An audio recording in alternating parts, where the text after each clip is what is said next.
போற்றிடும் பரிசுத்தரே, தூதர்கள் பாடிடும் பரிசுத்தரே, பரலோகம் போற்றிடும் பரிசுத்தரே, தூதர்கள் பாடிடும் பரிசுத்தரே. நீர் பரிசுத்தரே, நீர் பரிசுத்தரே, நீர் பரிசுத்தரே, நீர் பரிசுத்தரே, சிங்காசனத்தில் அமர்ந்திருக்கும் பரிசுத்தரே, நீர் பரிசுத்தரே, சிங்காசனத்தில் அமர்ந்திருக்கும் பரிசுத்தரே, நீர் பரிசுத்தரே.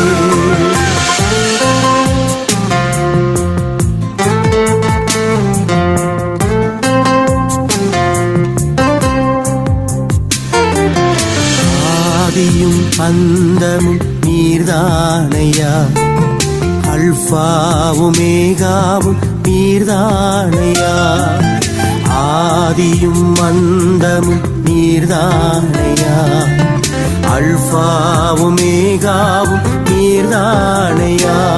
நீர் பரிசுத்தரே, நீர் பரிசுத்தரே, நீர் பரிசுத்தரே, நீர் பரிசுத்தரே, சிங்காசனத்தில் அமர்ந்திருக்கும் பரிசுத்தரே, நீர் பரிசுத்தரே, சிங்காசனத்தில் அமர்ந்திருக்கும் பரிசுத்தரே, நீர் பரிசுத்தரே.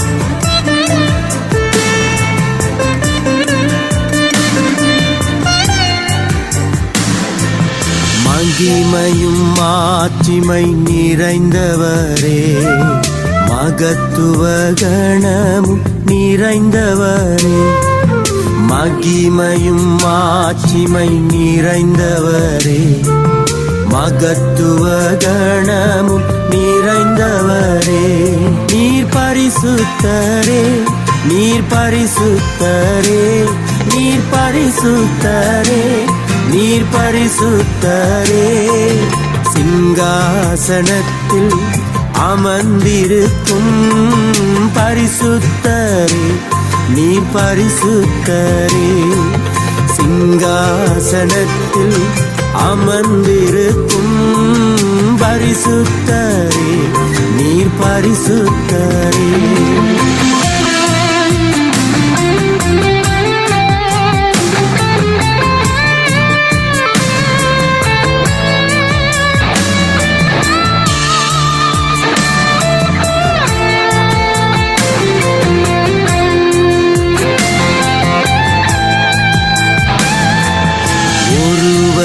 சேரா ஒளி நீரே, பலியாய் வந்த ஆட்டுக்குட்டியே, ஒருவரும் சேரா ஒளி நீரே, பலியாய் வந்த ஆட்டுக்குட்டியே, நீர் பரிசுத்தரே, நீர் பரிசுத்தரே, நீர் பரிசுத்தரே, நீர் பரிசுத்தரே, சிங்காசனத்தில் அமர்ந்திருக்கும் பரிசுத்தரே, நீர் பரிசுத்தரே, சிங்காசனத்தில் அமர்ந்திருக்கும் பரிசுத்தரே, நீர் பரிசுத்தரே.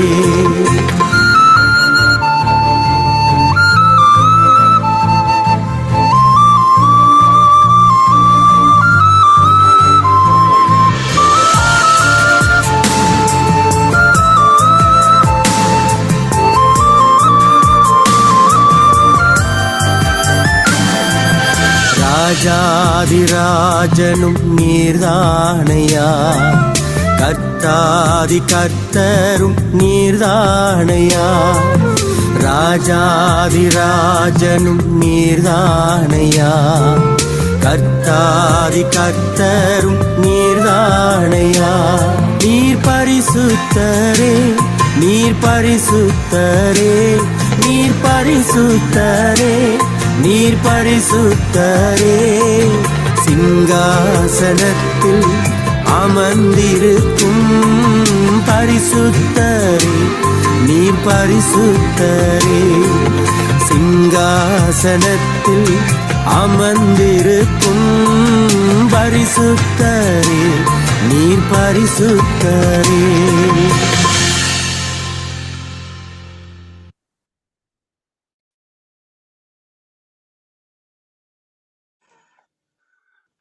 கர்த்தருடைய பரிசுத்த நாமம் மகிமுண்டாகட்டும். இந்த ராத்திரி வேளையில ஒவ்வொருவரையும் சந்திப்பதில் நான் கர்த்தரை ஸ்தோத்திரிக்கிறேன்.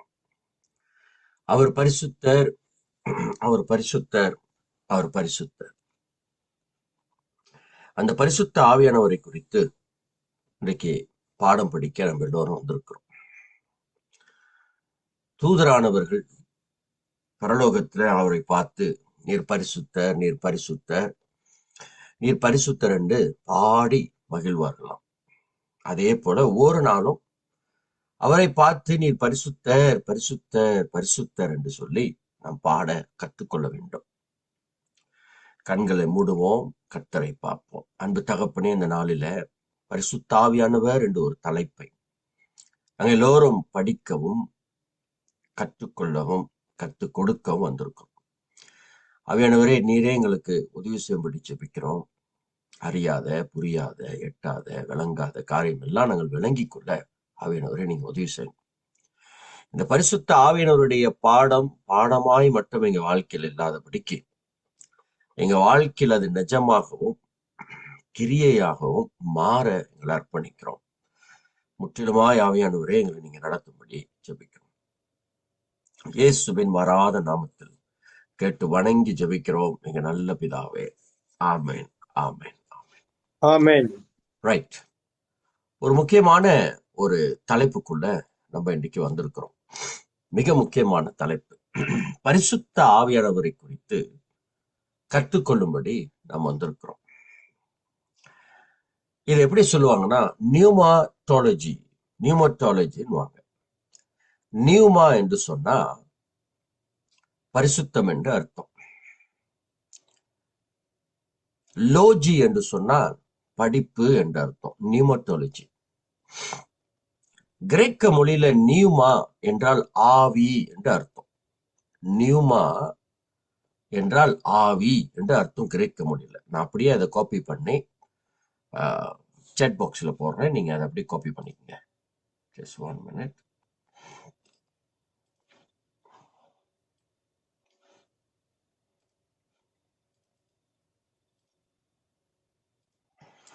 சாட் பாக்ஸ்ல போட்டிருக்கேன் பாருங்க, அப்படியே காப்பி பண்ணிக்கங்க. சரி, நியூமட்டாலஜி. நியூமா என்றால் கிரேக்க மொழியில ஆவி என்று பொருள். ரூவா என்றால் எபிரியர் மொழியில ஆவி என்று அர்த்தம். கோடேஷ் எபிரியர் மொழியில ஆவின்னு கூட சொல்லுவாங்க. இந்த பரிசுத்த ஆவியினருடைய பாடம் மிக முக்கியமான பாடம். இந்த பாடத்தை என்னைக்குமே நம்ம மிஸ் பண்ணிடவே கூடாது. அநேகர் இன்னைக்கு பரிசுத்த ஆவியானவரை குறித்து ஒரு சரியான விளக்கம் இல்லை. பரிசுத்த ஆவியானவருடைய சரியான ஒரு புரிந்து கொள்ளக்கூடிய ஒரு தன்மையும் இல்லை. நான் பாடத்தை ஆரம்பிப்பதற்கு முன்பாக சில கேள்வி கேட்க விரும்புகிறேன். முதலாவது, ஏன் நம்ம பரிசுத்த ஆவியானவரை எப்பொழுதுமே தள்ளி வச்சிருக்கிறோம்? சில பேருக்கு பாத்தீங்கன்னா பிதாவானவர் பெரியவர், அதுக்கு பின்பு இயேசு கிறிஸ்து, அதுக்கு பின்பு பரிசுத்த ஆவியானவர் அப்படின்னு சொல்லி மூன்றா தனியா பிரிச்சு வச்சிருக்கிறாங்க. அதுல பார்க்கும்போது பரிசுத்த ஆவியானவர் எப்பொழுதுமே கடைசியா தான் இருக்கிறாரு. அது என்ன புரிஞ்சு வச்சிருக்காங்கன்னா, பிதாவானவர் இயேசு கிறிஸ்துவோட பெரியவர், இயேசு கிறிஸ்து பரிசுத்த ஆவியானவரோட பெரியவர், பிதாதான் எல்லா மகிமை நிறைந்தவர், பரிசுத்த ஆவியானவர் என்னைக்கும் ஒண்ணு அவ்வளவு பெருசா ஒன்றல, கொஞ்சம் சின்னவர் தான் அப்படின்னு ஒரு அண்டர்ஸ்டாண்டிங்ல இருக்கிறாங்க. ஒரு கேள்வி கேட்கிறேன், நீங்க எனக்கு பதில் சொல்லணும். நான் கேட்கிற கூப்பிடுற ஆளே எனக்கு பதில் சொல்லுங்க. ஏன் பரிசுத்த ஆவியானவரை நாம் அநேக நேரம் கூப்பிடுவது இல்லை? பிரதர் டாமினிக் சொல்லுங்க. பிதாவை Uh, கூப்பிடுகிறதை போல, இயேசுவை கூப்பிடுகிறதை போல பரிசுத்த ஆவியானவரை நம்ம கூப்பிடுறது இல்லை. என்ன காரணம்? Maybe they are not very aware about the Holy Spirit. They are not aware. சரி, அம்மா குணம் அம்மா சொல்லுங்க. ஏன் பரிசுத்த ஆவியானவரை அதிகமா நம்ம கூப்பிடுறதில்ல? உண்மையா பார்க்க போனா பிதாவானவரை கூப்பிடுறோம், இயேசு கிறிஸ்து அதிகமாய் கூப்பிடுறோம். பரிசுத்த ஆவியானவர்கிட்ட நம்ம ஜெபிக்கிறது இல்ல, அவர் ஆராதிக்கிறது இல்ல, அவரை துதிக்கிறது இல்ல, அவர்கிட்ட பேசுறது இல்ல, அவர் அதிகமாய் கூப்பிடுறது இல்ல. என்ன காரணம் நினைக்கிறீங்க அம்மா? குணம் அம்மா, உங்களோட சொந்த கருத்து.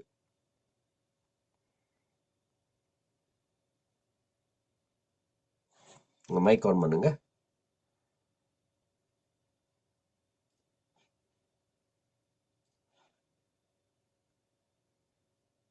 சரி, அவங்க மைக் ஆன் பண்ண முடியலன்னு நினைக்கிறேன். ராஜேஷ் சொல்லுங்க, என்ன காரணம்?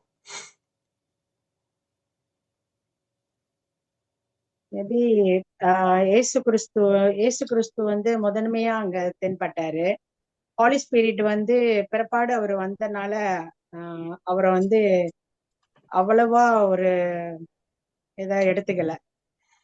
உங்களுக்கு இயேசு கிறிஸ்து அவங்க எடுத்திருக்காங்க. ரைட். அதனாலதான் ஹாலி ஸ்பிரிட் வந்து அவங்க அவ்வளவா ஒரு இல்ல, பெருசா நீங்க, நான் உங்களை கேட்கிறேன், உங்க பர்சனலா நீங்க யார அதிகமா கூப்பிடுறீங்க? இருக்குல்ல இப்ப இருக்கு, முத வந்து ஆஃபா இருக்கு. சரிம்மா, சரி அம்மா சொல்லுங்க, நீங்க சொல்லுங்கம்மா. குணம் அம்மா சொல்லுங்க. சரியா சொல்றேன். இப்ப ஆனா இருக்கா? என்ன கேட்டீங்கன்னா ஃபர்ஸ்ட் நான் பரிசுத்த ஆவியானவர்கிட்ட தான் நான் ப்ரே பண்றது எல்லாம் செய்வேன். ஃபர்ஸ்ட் செஞ்சுட்டு அப்புறம் என்னன்னா இயேசு கிறிஸ்துவின் நாமத்துலன்னு சொல்லுவேன். சரி, ரைட்.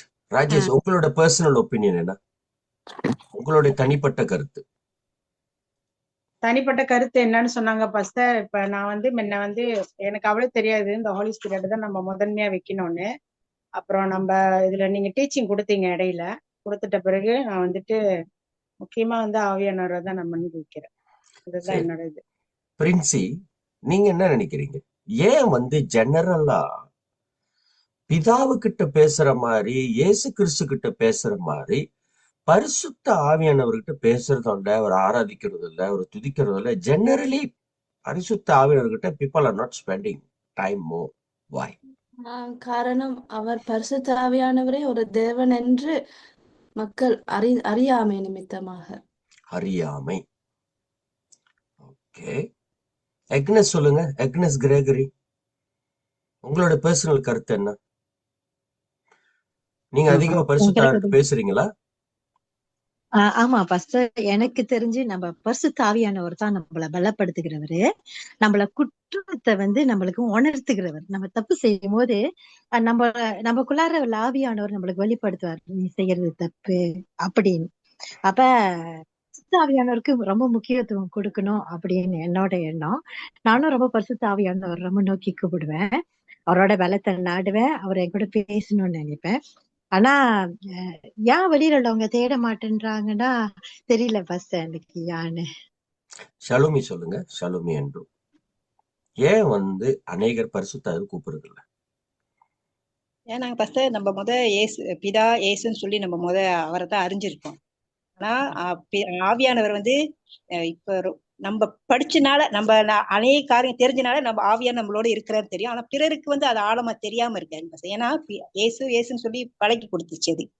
அதே பழகு வந்து அப்படியே அவங்க அப்படியே பேசுறாங்க, அவங்க ஜெபிக்கிறாங்க, ஆவியானவருக்கு முக்கியத்துவம் கொடுக்க மாட்டேங்கிறாங்க. ஜெனட் சொல்லுங்க. ஜெனட் ரோஸ்மேரி, ஏன் வந்து பரிசுத்த ஆவியானவரை அநேகர் அதிகமாய் கூப்பிடுறாங்க? பாட்டு பாடும்போது கூப்பிடுவாங்க, பாரும் ஆவியானவரே அப்படின்னு பாட்டு பாடும்போது கூப்பிடுவாங்க. மத்த நேரத்துல பரிசுத்த ஆவியானவர்கிட்ட அதிகமா ஜனங்க பேசுறதே கிடையாது. என்ன காரணம் சிஸ்டர் ஜெனட்? பாஸ்டர், நம்மளுக்கு முன்ன பொதுச்சவங்க எல்லாம் வந்து ப்ரே பண்ணக்குள்ள வந்து இயேசுவின் நாமத்துல அப்படிதான் சொல்லி அப்படியே பழகிட்டு வந்ததுனால, நம்மளுக்கு முன்ன கத்து கொடுத்தது அந்த மாதிரி இருந்ததுனால அது அப்படியே மூணாவது இடத்துல வச்சுட்டாங்க பாஸ்டர். வேற யாரும் கருத்து சொல்ல விரும்புறீங்களா? ட்ரை பண்ணுமா பாஸ்டர்? ட்ரை பண்ணுங்க. ஏன்னா நம்ம பழக்கத்துக்கு கொண்டு வரல. ப்ரே பண்ணும்போது பரிசுத்த ஆவியை மீண்டும் கொண்டு வரணும்னு. வேற யாராவது? என் கேள்வி என்னன்னா, ஏன் பரிசுத்த ஆவியானவரை அதிகமா வந்து கூப்பிடுறது இல்ல ஜனங்க? அவர்கிட்ட பேசுறது இல்ல. என்ன காரணம்? கைகளை உயர்த்திட்டு உங்க கருத்தை சொல்லுங்க. எக்னஸ் டேவிட் சொல்லுங்க. ஓகே ஃபர்ஸ்ட் இப்ப நான் இப்பதான் வந்து இப்ப ஆவியானவரோட நம்ம வந்து ப்ரேஸ் பண்ணணும், அவர்கிட்ட கேட்கணும் அப்படின்னு இப்பதான் நான் கத்துக்கிட்டேன் இத்தனை வயசுல. அதுக்கு முன்னெல்லாம் வந்து தந்தை மகன். ஏன்னா எனக்கு தந்தை மகனா உருவம் இருக்கு. உருவம் தந்தை மகன் படம்லாம் காட்டுவாங்க நம்மளுக்கு கத்துக் கொடுக்கும் பொழுது. தந்தைனா விண்ணக தந்தை இப்படி இருப்பாரு, ஏசுன்னு அப்படின்னு. அப்ப ஆவியானவர்னு உருவம் இல்ல, அதையும் காட்டுறதும் இல்ல. ஆவியானவருக்கு முக்கியத்துவம் கொடுக்கணும்னு எங்களுக்கு சொல்லி கொடுக்கல. இப்ப நான் நிறைய அந்த பைபிள் படிக்கிற வச்சு இந்த மாதிரிலாம் வந்து ஆவியானவருக்கு அவரு நம்மளுக்கு துணையாளரு, நம்மளுக்கு வழிகாட்டி, அவருக்கு நம்ம முக்கியத்துவம் கொடுக்கணும் அப்படின்றது இப்பதான் நான் கத்துக்கிட்டு வரேன் பாஸ்டர். இதான் என்னுடைய கருத்து பாஸ்டர். வேற யாராவது கருத்து சொல்றீங்களா? எஸ்தர் மித்ரா சொல்லுங்க. எனக்கு வந்து தெரிஞ்ச வரைக்கும் இவ்வளவு நாள் அந்த சபைகள்ல கூட கத்து கொடுத்ததா தெரியல. பரிசுத்த ஆவியானவரை தான் கூப்பிடணும் அப்படின்னு சொல்லிட்டு பேசுறாங்க. ஆனா அவரை தான் கூப்பிடணும், அவரை தான் வணங்கணும், நம்ம எப்போதுமே அவரோட நாமத்தை உச்சரிக்கணும் அப்படின்னு அவ்வளவா போதிக்கப்படல. ஆனா எனக்கு வந்து நார்மலாவே ஆவியானவரே அப்படின்னு தான் இந்த வார்த்தை வரும். ஆனா இந்த பாடம் கத்துக்கிட்டது பிற்பாடு முழுமையா தெரிஞ்சு கொண்டேன். நம்ம வந்து பரிசுத்த ஆவியானவரை தான் கூப்பிடணும் அப்படின்ட்டு. சோ இது ஜனங்கள் மத்தியில அவ்வளவு ஒரு வெளிப்படுத்துதலா வரல. அதுதான் என்னோட கருத்து. வேற யாராவது? ஸ்தோத்திரமா ஸ்தோத்திரம். சொல்றீங்களா? குச்சி திரேசா அதை சொல்றீங்களா? ஆமா பாஸ்டர். இங்க சொல்லுங்க. கேக்குதா பாஸ்டர்? கேக்குதுமா கேக்குது. இப்ப நம்மளை வழி நடத்தி வருகிறது பரிசுத்த ஆவியானவர் தான் அப்படின்னு சொல்லிட்டு நம்மளுக்கு அவ்வளோ நல்லா தெரியல பாஸ்டர். ஏன்னா நம்ம பலவிதமான டீச்சிங்களை கேட்டு இயேசுதான் நம்மளுக்கு அற்புதம் செய்யறாரு, அப்படித்தான் நம்மளுக்கு ஒரு பெரிய காரியம் இருந்தது. இப்ப சில சமயம் நம்ம வந்து பரிசுத்த ஆவியானவர் இடத்துல நம்ம கேட்கறதுக்கு நம்ம மறந்து விடும். ஆனா நம்ம மறந்தாலும் நம்மளுக்கு அது எல்லாம் கரெக்டா செய்யறாரு என்றது நம்மளுக்கு இப்ப கொஞ்ச காலமா தான் தெரியும் பாஸ்டர். பரிசுத்த ஆவியானவர் தான் நம்மளை வழி நடத்துகிறாருன்றது நம்மளுக்கு தெரியுது. ஆனா நம்மளுக்கு பல பிரச்சனைகள் வரும்பொழுது நம்ம வந்து அந்த பரிசுத்த ஆவியானவரை மறந்து விடுவோம். திரும்பவும் நம்ம இயேசுவே இயேசுவே இயேசுவே அப்படித்தான் நம்ம வந்து பரிசுத்த ஆவியானவரைத்தான் நம்ம வந்து கூப்பிட்டு எல்லாமே ஜெபிக்கணும், எல்லாமே சொல்லணும் அப்படின்னு சொல்லிட்டு நம்மளுக்கு தெரியும். ஆனா அந்த சூழ்நிலைகள் வரும்பொழுது நம்ம வந்து ஆவியானவர் இடத்துல நம்ம வந்து கோஆப்ரேட் பண்ண மாட்டோம். நம்மளுக்கு அது சில சமயத்துல நம்ம வந்து பரிசுத்த ஆவியானவர் இடத்துல நம்ம வந்து எல்லாத்தையும் மறந்து விட்டு நம்முடைய சொந்த தேவன் அற்புதம் செய்யறாரு. ஆனா அது ஆவியானவர் தான் நம்ம கூட இருந்து செய்யறேன்னு நம்மளுக்கு தெரியல. சிலது தெரியுது, சிலது நம்மளுக்கு வந்து யாரும் நம்மளுக்கு வந்து கற்றுக் கொடுக்கல சரியாக. சிஸ்டர் ஜூலி சொல்றீங்களா? ஏன் வந்து இன்னைக்கு ஜனங்க பரிசுத்த ஆவியானவரை கூப்பிடுறது இல்லை? அதிகமா கூப்பிடுறாங்க, ஆனா அதிகமா கூப்பிடுறது இல்லை. Shalom pastor, Shalom everyone. Pastor, என்னோட கருத்து பாத்தீங்கன்னா, இந்த உலகத்தை சிருஷ்டித்தவர் பிதாவானவர் அப்படின்னு வந்து சொல்லப்படுகிறது. அப்போ உலகத்தை வந்து கடவுள் தான் படைச்சாருன்றதுனால பிதாவானவரை முன்னுக்கு வைக்கிறாங்க. அப்ப வந்து நம்மளுடைய பாவத்தை மீட்க, நம்மளை ரட்சித்து கொள்ள அப்படியா இயேசு கிறிஸ்து வந்தார், பாடுபட்டார், சிலுவையில் மரித்தார், மீண்டுமாய் உயிர் தெழுந்தார் அப்படின்னு நம்ம பார்க்கும் பொழுது நம்மளை மீட்புக்காக இயேசு கிறிஸ்து வந்திருக்காரு அப்படின்றதுனால அவருதான் முன்னுக்கு வைக்கிறாங்க. அப்ப ஆவியானவர் நீங்க பாத்தீங்கன்னா, ஆவியானவர் நமக்கு வந்து பெந்தகோஸ்து நாளையில வராரு. ஆனா வந்து அவரோட அந்த இது வந்து அவங்க முழுமையா அந்த வரங்களையும் கனிகளையும் முழுமையா பெற்றுக்கொள்ளாதபடிக்கு இருக்கிறதுனால இவங்க 2 பேர் தான் இருக்காங்க. இவங்க 2 பேர் தான் மேன்மையானவர்கள். இவர்களால் தான் உலகம் படைக்கப்பட்டது, இவர்களால் தான் நான் மீட்கப்பட்டேன் அப்படின்றதுனால ஆவியானவரை அநேகர் வந்து தேடுவதில்லை. இதுதான் பாஸ்டர் என்னோட கருத்து. சரி, எல்லாருடைய கருத்தும் எக்ஸலண்ட். நீங்க சொன்னது எல்லாமே 100% உண்மை. ஒரு 3 கருத்தை நான் சொல்றேன். ஆல்ரைட், நீங்க அதை எழுதி கொள்ளலாம். ஏன் வந்து இன்னைக்கு நம்ம பரிசுத்த ஆவியானவரை அதிகமாய் கூப்பிடுறது இல்ல? என்ன காரணம்? Number 1, lack of understanding about the Holy Spirit. பரிசுத்த ஆவியானவரை குறித்த ஒரு அறிவு நம்மளுக்கு இன்னும் பத்தவில்லை. lack of understanding. பரிசுத்த ஆவியானவர் யாருன்னு இன்னும் நம்மளுக்கு தெரியல. நிறைய பேருக்கு தெரியாது. பரிசுத்த ஆவியானவர் தெய்வம்னு தெரியும், அதெல்லாம் தெரியும், ரைட். ஆனா பரிசுத்த ஆவியானவர் யாரு அப்படின்ட்டு அந்த ஒரு அறிவு நம்மளுக்கு இன்னும் குறைபட்டு இருக்கு. 2வது காரணம், fail to understand the importance of the Holy Spirit. Fail to understand the importance of the Holy Spirit. பரிசுத்த ஆவியானவருடைய முக்கியத்துவம் என்னன்னு இன்னும் நம்மளுக்கு தெரியல. பரிசுத்த ஆவியாருடைய முக்கியத்துவம் என்ன இன்னும் நம்மளுக்கு தெரியவில்லை. Point number 3, fail to know the reason Holy Spirit was given. பரிசுத்த ஆவியானவர் ஏன் எனக்கு கொடுக்கப்பட்டார் இன்னும் நம்மளுக்கு தெரியவில்லை. பரிசுத்த ஆவியானவர் ஏன் எனக்கு கொடுக்கப்பட்டாரு இன்னும் நமக்கு தெரியவில்லை. அதனாலதான் பரிசுத்த ஆவியானவர்கிட்ட நம்ம ஜெபிப்பதில்லை, பரிசுத்த ஆவியானவரை நம்ம துதிக்கிறது இல்லை, பரிசுத்த ஆவியானவரை நம்ம ஆராதிக்கிறது இல்லை, பரிசுத்த ஆவியானவரை நம்ம பேசுறது இல்லை, பரிசுத்த ஆவியானவரை நம்ம நெருங்குவது இல்லை. இந்த 3 காரணம். முதலாவது, இப்ப ஜூலி சொன்ன மாதிரி, நீங்க எல்லாரும் சொன்ன மாதிரி, பிதாவானவர் உலகத்தை சிருஷ்டித்தார் அப்படின்னு நம்ம சொல்றோம்ல, ரைட். அப்படியே வச்சுக்கோமே, அது தவறான கருத்து, பட் நம்ம வச்சுக்கோ அப்படியே. பிதாவானவர் உலகத்தை சிருஷ்டித்தார், ரைட்டு. இயேசு கிறிஸ்து உலகத்துக்கு வந்து தன்னுடைய ஜீவனை பலியாய் தந்து உலகத்தை ரட்சித்தார், ரைட்டு. இது 2ம் கரெக்ட் தான். முழுமையா கரெக்ட் இல்லை, பட் கொஞ்சம் கரெக்ட். பரிசுத்த ஆவியானவர் நம்மளுக்கு கொடுக்கப்பட்டார். பெந்தகோஸ்து நாட்களில பரிசுத்த ஆவியானவர் நம்மளுக்கு கொடுக்கப்பட்டார் அப்படின்னு வச்சுக்கோமே. இப்ப என்னுடைய கேள்வி, இப்போ உங்க கூட இருக்கிறது யாரு? பிதாவானவர் இருக்காரா, இயேசு கிறிஸ்து இருக்காரா, பரிசுத்த ஆவியானவர் இருக்காரா? இப்ப நம்ம கூட இருப்பது பரிசுத்த ஆவியானவர். நம்ம கூட இருக்கிறவங்கள்ட்ட அதிகமா நம்ம பேசுவோமா, தொலைவா இருக்கிறவங்கள்ட்ட பேசுவோமா? கூட இருக்கிறவங்கள்ட்ட தான் பேசுவோம். அப்ப ஏன் நம்ம கூட இருக்கிறவங்க நம்ம அதிகமா பேசுறதே இல்லை? பிதாவானவர் பரலோகத்தில் இருக்கிறார், இயேசு கிறிஸ்து பரலோகத்தில் இருக்கிறார், பரிசுத்த ஆவியானவர் நம்ம கூட இருக்கிறாரு. அவர்கிட்ட அதிகமா பேசாம தூரமா இருக்கிறவர்கிட்ட பேசுறீங்களே. தூரமா இருக்கிற பிதாவானவர்கிட்டயும் பேசலாம், இயேசு கிறிஸ்துட்டையும் பேசலாம், தப்பு இல்லை. ஆனா யாருக்கிட்ட அதிகமா பேசணும்?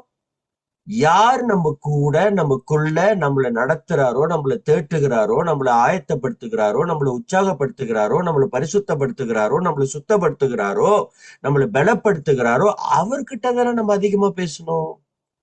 இந்த ஒரு அறிவு, இந்த ஒரு நாலேஜ், இந்த ஒரு ஞானம் நம்மளுக்குள்ள இல்லாமல் போயிற்று.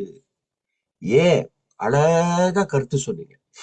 அதுல ஒரு ஆள் கருத்து சொன்னீங்க, பாஸ்டர் ஆரம்பத்துல எங்களுக்கு இப்படி கத்து கொடுக்கல. இந்த பிகினிங் எங்களுக்கு கத்து கொடுத்ததெல்லாம் பிதாவை நோக்கி, அதிகமா இயேசு கிறிஸ்துவை நோக்கி, பரிசுத்த ஆவியானவரை அதிகமாய் நம்ம நோக்கணும், பரிசுத்த ஆவியானோட அதிகமாய் நெருங்கணும், யாருமே கத்து கொடுக்கல. கரெக்டான பாயிண்ட். யாரும் கத்துவும் கொடுக்கல, நம்மளும் கத்துக்கல. கத்து கொடுக்க யாரும் முன்னுக்கும் வரல, நம்மளும் முன்னுக்கு வரல. அதனால பரிசுத்த ஆவியானவருடைய முக்கியத்துவம் என்ன என்று நம்மளுக்கு புரியல. நான் உங்களுக்கு சொல்றேன், இப்ப இந்த சூழ்நிலையில நம்மளுக்கு அதிகமா முக்கியமானவர் பரிசுத்த ஆவியானவர். பிதாவானவர் முக்கியம்தான், இயேசு கிறிஸ்து முக்கியம்தான். ஆனா பரிசுத்த ஆவியானவர் அதிகமா முக்கியம். காரணம் என்ன? இயேசு கிறிஸ்துடைய 2வது வருகைக்கு சபையை ஆயத்தப்படுத்தக்கூடிய பொறுப்பை பிதாவானவரும் இயேசு கிறிஸ்துவும் பரிசுத்த ஆவியானவர் தான் கொடுத்துருக்குறாங்க. அவருக்கு தான் முழு பொறுப்பு. இன்னொன்னு சொல்றேன்னு, பிதாவானவர் தெய்வம், இயேசு கிறிஸ்து தெய்வம், பரிசுத்த ஆவியானவரும் தெய்வம். பிதாவானவர் அதிகமா வல்லமுடையவர், இயேசு கிறிஸ்து அதிகமா வல்லமுடையவர், பரிசுத்த ஆவியானவர் கொஞ்சம் வல்லமுடையவர் எங்கேயுமே எழுதப்படல. 3 நபர் ஒரு தெய்வம். 3 person and 1 God. அல்லேலூயா. பிதாவானவர் தெய்வம், இயேசு கிறிஸ்து தெய்வம், பரிசுத்த ஆவியானவர் தெய்வம். they equally same. இத உடைக்கணும் நம்ம. இந்த மைனஸ் சில பேர்கிட்ட உடைக்கிறதுக்கே எனக்கு ரொம்ப நாள் ஆயிடுச்சு. சில பேர்கிட்ட நான் ரொம்ப நாளா டீச் பண்றேன். ஆரம்பத்துல டீச் பண்ணவும் சில பேர்லாம் ஏத்துக்கொள்ளவே இல்லை, போராடினாங்க, ரொம்ப டிபேட் பண்ணாங்க, கடைசியா ஒத்துக்கிட்டாங்க. அவங்களால அதை ஏற்றுக்கொள்ள முடியல. எப்படி? பிதாவானவர் தானே பெருசு, பிதாவானவர் தானே பெருசு. எப்படி பரிசுத்த ஆவியானவர் பிதாவும் ஒரே ஈக்குவலா இருக்க முடியும்? அவங்களால ஏற்றுக்கொள்ளவே முடியல. ஆனா எப்ப திருத்துவத்தை, ட்ரினிட்டியை நம்ம புரிஞ்சு கொள்கிறோமோ அப்ப இது நம்மளுக்கு விளங்கும். சோ 1வது உங்க மைண்ட்ல நீங்க ஏத்த வேண்டிய ஒரு விஷயம் என்னன்னா, 3 person, இவங்க மூவரும் ஒரே தெய்வம், மூவரும் ஈக்குவலி சேம், மூவரும் ஈக்குவலி சேம். எப்படி பாஸ்டர்? ஆதியில இருந்து இருக்கிறாங்க, மூவரும் ஆதியில இருந்து இருக்கிறாங்க. சோ இத நீங்க மைண்ட்ல ஏத்தணும். இந்த பாடம் முடிவதற்கு முன்பாகவே யாரெல்லாம் பரிசுத்த ஆவியானவர்கிட்ட அதிகமாய் பேசலையோ நீங்க பேச ஆரம்பிக்கணும். பரிசுத்த ஆவியானவர்கிட்ட நீங்க ஜெபிக்க ஆரம்பிக்கணும். ஜெபம் முடிந்தோடனே இயேசுவின் நாமத்துல ஜெபிக்கிறோம், ரைட்? அப்படிதான் ஜெபிக்கணும். ஏன் ஜெபம் முடிஞ்சோடனே இயேசுவின் நாமத்துல ஜெபிக்கிறோம்? என்ன காரணம்? நீங்க ஜெபம் முடிஞ்சோடனே இயேசுவின் நாமத்துல நான் ஜெபிக்கிறேன்னு சொல்லும் போது நீங்க ஜெபிக்கல, இயேசு உங்களுக்காக ஜெபிக்கிறான்னு அர்த்தம். நான் ஜெபிக்கும் போது, பாவியாகி இருக்கிறேன்னா நான் ஜெபிக்கும் போது என்னோட ஜெபம் மேல போகாது. ஆனா நான் இயேசுவின் நாமத்துல ஜெபிக்கிறேன் என்று சொல்லும் பொழுது நீங்க ஜெபிக்கல, behalf of you Jesus Christ is praying for you. உங்களுக்காக இயேசு கிறிஸ்து ஜெபிக்கிறார். அதனாலதான் ஜெபம் முடிந்தோடனே இயேசுவின் நாமத்துல நான் ஜெபிக்கிறேன், ஆமேன் அப்படின்னு சொல்றோம். ஏன்? நீங்க ஜெபிக்கல, இயேசு உங்களுக்காக ஜெபிக்கிறார். அப்ப இந்த பரிசுத்த ஆவியினுடைய அறிவு, பரிசுத்த ஆவியினுடைய ஞானம் நம்மளுக்கு அதிகமா தேவை. அவர் யாரு நம்மளுக்கு தெரியணும். அநேக நேரம் நம்ம சிலரோட உறவாட முடியல. ஏன்? அவங்க யாருன்னு இன்னும் நம்மளுக்கு புரியல. பாஸ்டரோட நெருங்கவே முடியலங்க. ஏன்? இன்னும் யாருன்னு தெரியல. உங்க பாஸ்டர் எப்படிப்பட்டன்னு யாருமே தெரியல. பாஸ்டராவது பரவாயில்ல, இந்த பாஸ்டர் அம்மா இருக்காங்களே அவங்க செட்டே ஆக மாட்டாங்கப்பா சர்ச்சில். பாஸ்டராவது ஏத்துக்கலாம், பாஸ்டர் அம்மாவை ஏத்துக்கவே முடியாது. ஏன்னா அதுதான் பின்னால இருந்து சாவி கொடுத்துக்கிட்டே இருக்கு, பாஸ்டர் வந்து பொம்மை மாதிரி ஆடிக்கிட்டே இருக்கிறாரு. பாஸ்டர் அம்மாவோட நிறைய பேர் நெருங்கவே முடியாது. வாய்? அவங்க யாருன்னு இன்னும் தெரியல. சில நேரம் கணவனுக்கும் மனைவிக்கும் ஒரு சரியான உறவு இல்லை. ஏன்? அவங்க இருவருக்குள்ளவும் ஒரு சரியான அண்டர்ஸ்டாண்டிங் இல்லை. எப்ப ஒரு நபரை நம்ம சரியா புரிந்து கொள்ளவில்லையோ அவங்களோட அதிகமா நம்ம நேரம் செலவு பண்ணவே மாட்டோம். அப்ப ஏன் பரிசுத்த ஆவியானவரோட அதிகமா நம்ம நேரத்தை செலவு பண்ணாத காரணம் என்ன? யாருன்னு தெரியல. ஏதோ பரிசுத்த ஆவியானவர் இருக்கா, ரைட்டு, இருங்க, அதுதான் தெரியுதே ஒழிய பரிசுத்த ஆவியானவர் யார் என்று நமக்கு தெரியவில்லை. இந்த பாடம் ரொம்ப முக்கியமான பாடம். நான் டிகிரியில இதை கத்துக் கொடுக்கும் போது மேலோட்டமா தான் கத்துக் கொடுத்தேன். ஏன்னா இன்னொரு பாஸ்டர் வந்து இந்த பரிசுத்த ஆவியானவர் குறித்து கத்துக் கொடுத்தாரு, எனக்கு அதுல திருப்தி இல்லை. அதனால நான் கத்துக் கொடுத்தேன், மறுபடியும் ஒரு ஷார்ட்டா கத்துக் கொடுத்தேன். ஆனா இதுல வந்து கொஞ்சம் அதிகமா டீப்பா நம்ம போறோம். ஃபியூ வீக்ஸ் நடக்க போற இந்த கிளாஸ்ல பரிசுத்த ஆவியானவர் யாருன்னு 100% நீங்க புரிஞ்சுக்க போறீங்க. புரிஞ்சுக்கிட்ட பிறகு நீங்க கார் ஓட்டும் போது, வீட்டுல இருக்கும் போது, படுக்கும் போது, தூங்கும் போது, எந்த வேலை செஞ்சாலும் பரிசுத்த ஆவியானவர்கிட்ட பேசிட்டே இருக்க போறீங்க. கைகளை உயர்த்தி பரிசுத்த ஆவியானவர்கிட்ட பேசிட்டே இருக்க போறீங்க. நீங்க பேச பேச பேச பரிசுத்த ஆவியானவரோட பேசிட்டே இருப்பாரு. போன வாரம் ஞாயிற்றுக்கிழமை என்னோட 2வது சர்ச்சில் ஈவினிங் சர்ச் ஒன்று இருக்கு, மார்னிங் ஒரு சர்ச் இருக்கு. ஈவினிங் சர்ச்சில் மீட்டிங் போயிருந்தேன். மீட்டிங் போனோடனே ஒரு புதுசா ஒரு சகோதரி வந்திருந்தாங்க. அவங்க கிறிஸ்தவங்க தான். என்னோட 2 சர்ச்சும் ஃபுல்லா இங்கிலீஷ் தான், இங்கிலீஷ் சர்வீஸ் தான் நான் பண்றேன். அப்ப அவங்க வந்திருந்தாங்க. பிரசங்கம் பண்ணும்போது அவங்களுக்காக சில தீர்க்க தரிசன வார்த்தை சொன்னேன். அழுதாங்க. அப்புறம் முன்னு கூப்பிட்டேன், வந்தாங்க. மேல கை வச்சுன்னு தொப்புன்னு கீழே விழுந்துட்டாங்க. விழுந்தோடனே ஆவியானவர் என்று சொல்றாரு, அவனே ஆவியானவர் ரொம்ப ஃப்ரெண்டு மாதிரி பேசுவார் உங்கள்கிட்ட.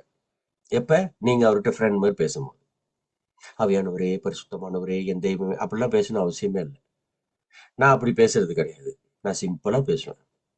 நான் ஆவியானவரே சேர்ச்சுக்கு போலான்னு பார்த்தா ஒரே ஜெயமா இருக்கு, என்ன பண்ணலாம்னு நினைக்கிறீங்க? அப்படிதான் பேசுவேன் ஆவியானவர்கிட்ட. அப்படிதான் பேசணும். ஏன்னா அவர் ரொம்ப நெருக்கமானவர். அவர் உங்களுக்குள்ள இருக்கிறாரு, அவர் உங்களை நடத்துறாரு. அப்படி ஒரு உறவு உங்களுக்கும் பரிசுத்த ஆவியானவருக்கு தேவை. அவர் பரிசுத்த ஆவியானவர்கிட்ட சொல்றாரு, அவனே இந்த இந்த பெண் நீ கை வச்சு கீழே விழுந்துட்டா. இவ அபோர்ஷன் செஞ்சிருக்கிறா, பிள்ளைய வயிற்றுல இருக்கும்போது கழிச்சிட்டா, அப்படி பண்ணிருக்கிறா அப்படின்னு சொல்றேன். அப்ப நான் சிஸ்டரை கேட்டேன், சிஸ்டர் ஏற்கனவே உங்களுக்கு மிஸ்கரேஜ் நடந்திருக்கா அப்படின்னு கேட்டேன். இல்ல, நடக்கல. அபோர்ஷன் பண்ணிருக்கீங்களா? இல்ல, நான் பண்ணதே இல்லை. ஆனா ஆவியானவர் சொல்ற, இல்ல பண்ணிருக்கிறாங்க.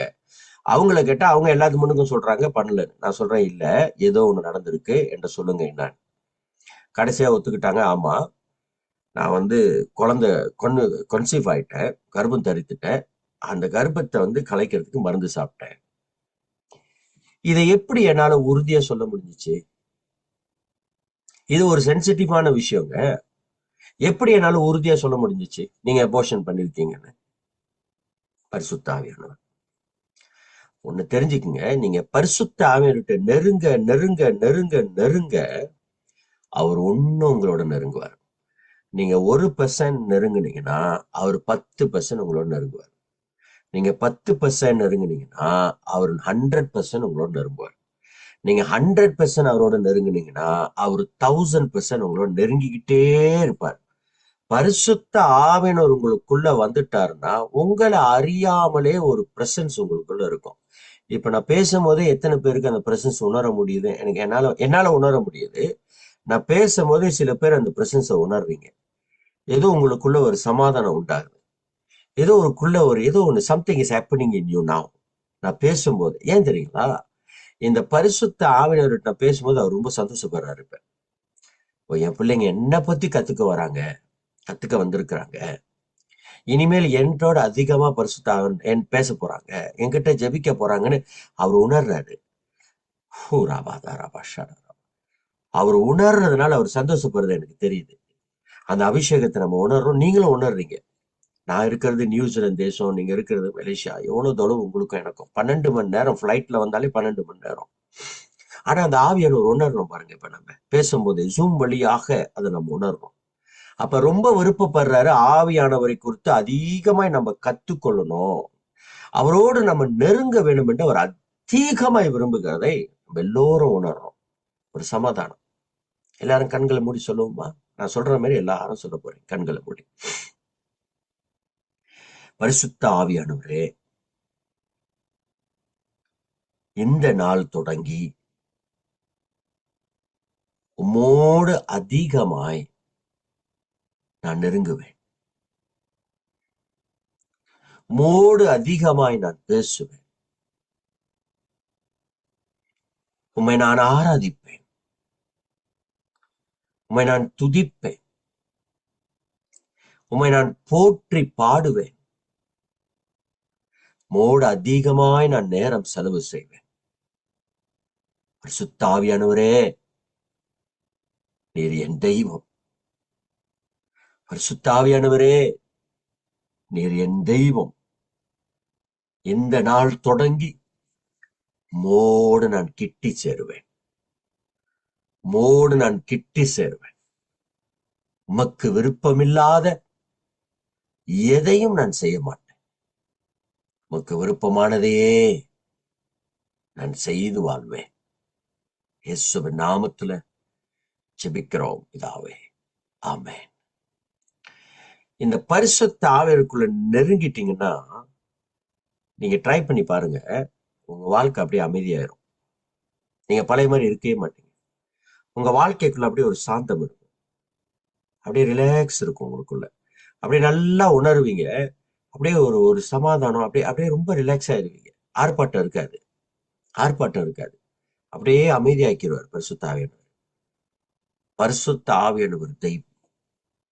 இந்த பாடத்துல பரிசுத்த ஆவியானவர் யார் என்று இன்னும் அதிகமாக நம்ம கற்றுக்கொள்ள போகிறோம். சரி, உங்க நோட்ஸ பாருங்க. பரிசுத்த ஆவியானவர் 2 வகையாய் மனுஷனுக்குள்ள வருவார். பைபிளை வாசிக்கிறவங்க உங்க வேதத்தை எடுத்து வைத்துக் கொள்ளுங்க, டக்கு டக்குன்னு வாசிக்கணும். பரிசுத்த 2 ways the Holy Spirit works in our life.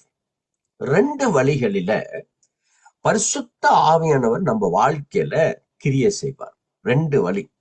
Number 1, அவர் எனக்குள்ள வருவார். Coming in me. பரிசுத்த ஆவியானவர் எனக்குள்ள வருவார். இதெல்லாம் உங்க நோட்ஸ்ல இருக்கு. பரிசுத்த ஆவியானவர் எனக்குள்ள வருவார். பரிசுத்த ஆவியானவர் எனக்குள்ள வர்ற காரணம் எழுதிக்கங்க, என்னை நடத்த. To lead me. பரிசுத்த ஆவியானவர் ஏன் எனக்குள்ள வராரு? என்ன நடத்த. why the Holy Spirit is coming in me to lead me. என்னை நடத்த. வாசிங்க யோவான் 16வது அதிகாரம் வசனம் 13. John chapter 16 verse 13. எடுத்தவங்க டப்புன்னு வாசிங்க. யோவான் 16:13.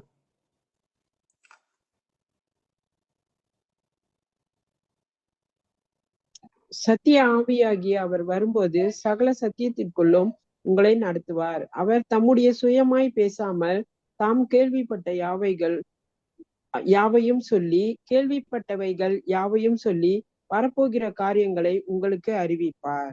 பரிசுத்த ஆவியானவர் உங்களுக்குள்ள வரும்பொழுது அவர் உங்களை நடத்துவார். அப்ப ஏன் எனக்குள்ள பரிசுத்த ஆவியானவர் வரணும்? என்ன காரணம்? காரணம் ஒண்ணுதான், என்ன நடத்துவதற்கு. என்ன நடத்த. அப்போஸ்தலர் 2:38 வாசிங்க. அப்போஸ்தலர் 2வது அதிகாரம் வசனம் 38.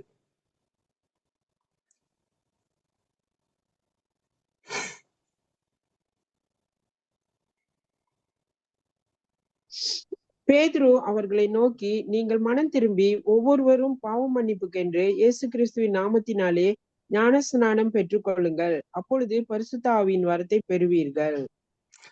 எப்ப மனம் திரும்புறோமோ பரிசுத்த ஆவி நமக்குள்ள வந்துருவார். பரிசுத்த ஆவியினர் நமக்குள்ள வந்த உடனே அவர் நம்மளை நடத்த ஆரம்பிச்சிருவார். அவர் என்ன செய்வாரா? நம்மள நடத்த ஆரம்பிச்சிருவார். Why Holy Spirit is coming in me? To lead me. சில வசனங்களை செட் பாக்ஸ்ல போடுறேன், நீங்க இந்த வசனங்கள் எல்லாம் எழுதி வச்சுட்டு வாசிக்கணும். பைபிள் ஸ்டடி நிறைய வசனங்களை வாசிக்கணும். ரைட், சில வசனங்களை பாருங்க, நான் அனுப்பியிருக்கிறேன். இதெல்லாம் நீங்க எழுதிக்கணும். இதெல்லாம் நீங்க எழுதி நேரம் எடுத்து பொறுமையா அழகா அந்த வசனங்கள் எல்லாம் நீங்க வாசிக்கணும். சரி, அப்ப ஏன் பரிசுத்த ஆவியானவர் எனக்குள்ள வராரு? எனக்குள்ள பரிசுத்த ஆவியானவர் வர்ற காரணம் என்ன நடத்த. எப்படி? இயேசு கிறிஸ்து யார் என்று உங்களுக்கு தெரியாது. நாள் உங்க வாழ்க்கைய இயேசு கிறிஸ்துவுக்கு ஒப்பு கொடுத்துடுறீங்க. இயேசு கிறிஸ்துவை, அன்பு தெய்வத்தை சொந்த இரட்சகரா ஏற்றுக்கொள்றீங்க. அந்த நாள் இருக்குல்ல, எப்ப சொந்த இரட்சகராக இயேசு கிறிஸ்துவை நீங்க ஏற்றுக்கொள்றீங்களோ அந்த நாள்ல பரிசுத்த ஆவி உங்களுக்குள்ள வந்துருவார். இம்மிடியட்லி. எப்ப மனம் திரும்புறோமோ பரிசுத்த ஆவியானவர் வந்துருவார். இப்ப அப்போஸ்தலர் 2வது அதிகாரம் 38 என்ன வாசிக்கிறோம்? பேதுரு எழும்பி பிரசங்கம் பண்றாரு. என்ன பிரசங்கம் பண்றாரு? மனம் திரும்புங்க, அப்பொழுது பரிசுத்த ஆவியானவர் உங்களுக்குள்ள வருவாரு. எப்ப மனம் திரும்பி ரட்சிக்கப்படுறோமோ, எப்பொழுது மனம் திரும்பி இயேசு கிறிஸ்துவை ஏற்றுக்கொள்கிறோமோ அந்த நேரத்துல பரிசுத்த ஆவியானவர் உங்களுக்குள்ள வந்துருவார்.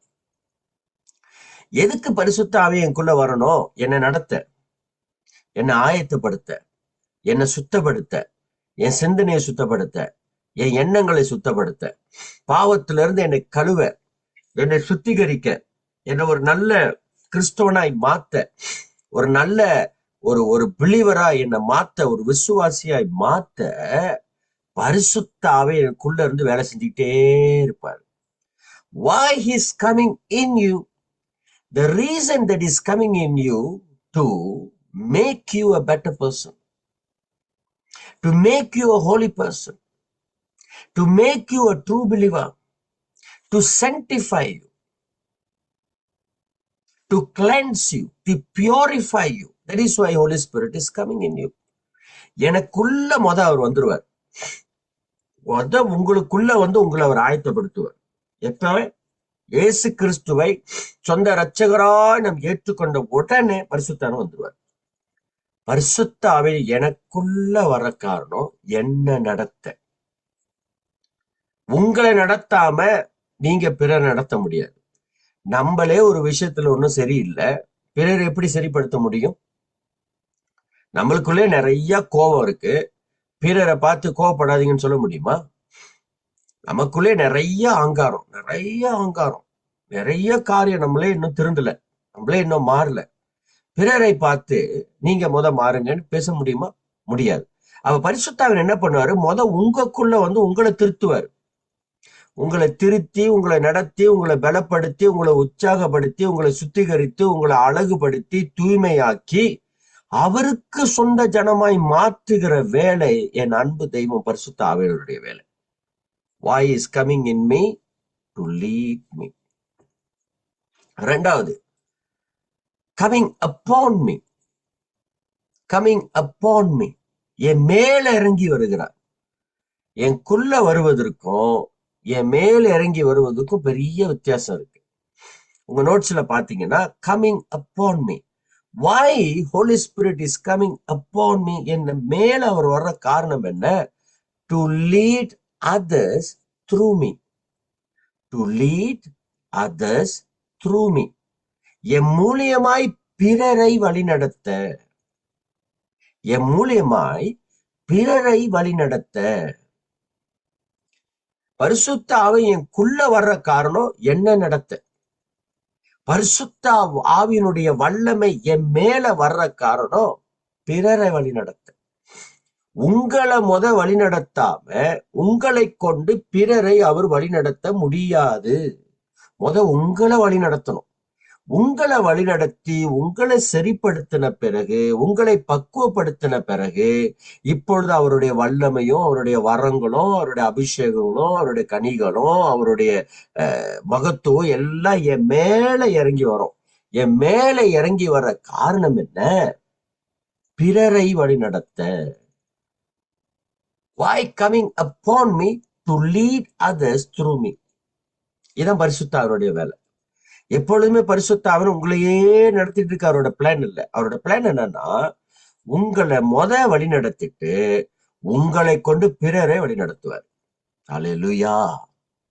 எப்பொழுதும் நீங்க தலையை கொடுக்கறது இல்லை. பாஸ்டர் போய் ஜெபம் பண்ணுங்க பாஸ்டர், ஜெபம் பண்ணுங்க பாஸ்டர், நல்லதுதான், தப்பு இல்ல. ஆனா ஒரு காலகட்டம் நீங்க பிறருக்கு கை வச்சு ஜெபிக்கிற அளவுக்கு வளரணும். அந்த வளர்ச்சி நம்மளுக்கு தேவை. எப்ப பார்த்தாலும் தலையை கொடுக்கறதுல முட்டி வலிக்குது பாஸ்டர், தலை வலிக்குது பாஸ்டர், வயிற்று வலிக்குது பாஸ்டர், காது வலிக்குது, மூக்கு வலிக்குது, பல்லு வலிக்குது, எல்லாம் வலிக்குதான் செய்யும். நீ ஜெபி. 10 வருஷம் 20 வருஷம் கர்த்தருக்குள்ள இருக்கும். என்னமா பாஸ்டர்ட்ட ஓடுறது? இந்த மாதிரி கேஸ்லாம் வந்தா விரட்டி அடிங்க, ஜெபிக்காதீங்க, கத்து கொடுங்க அவங்களுக்கு. பரிசுத்த ஆவியானவர் உங்களுக்குள்ள இருக்கிறாரு. அவரை கூப்பிடுங்க, அவர் உங்களை பலப்படுத்துவாரு. அப்ப ஏன் பரிசுத்த ஆவியானவர் என் மேல வர்றாரு? என்ன காரணம்? பிறரை நடத்த. வாசிங்க லூக்கா 1வது அதிகாரம் வசனம் 35. Luke chapter 1 verse 35.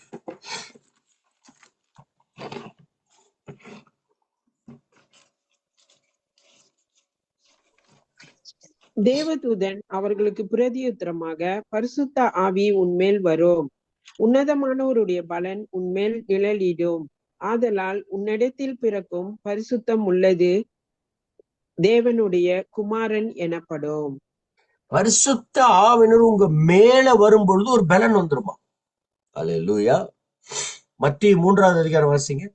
மத்திய 3வது அதிகாரம் வசனம் 13 வாசிங்க. Matthew chapter 3 verse 13.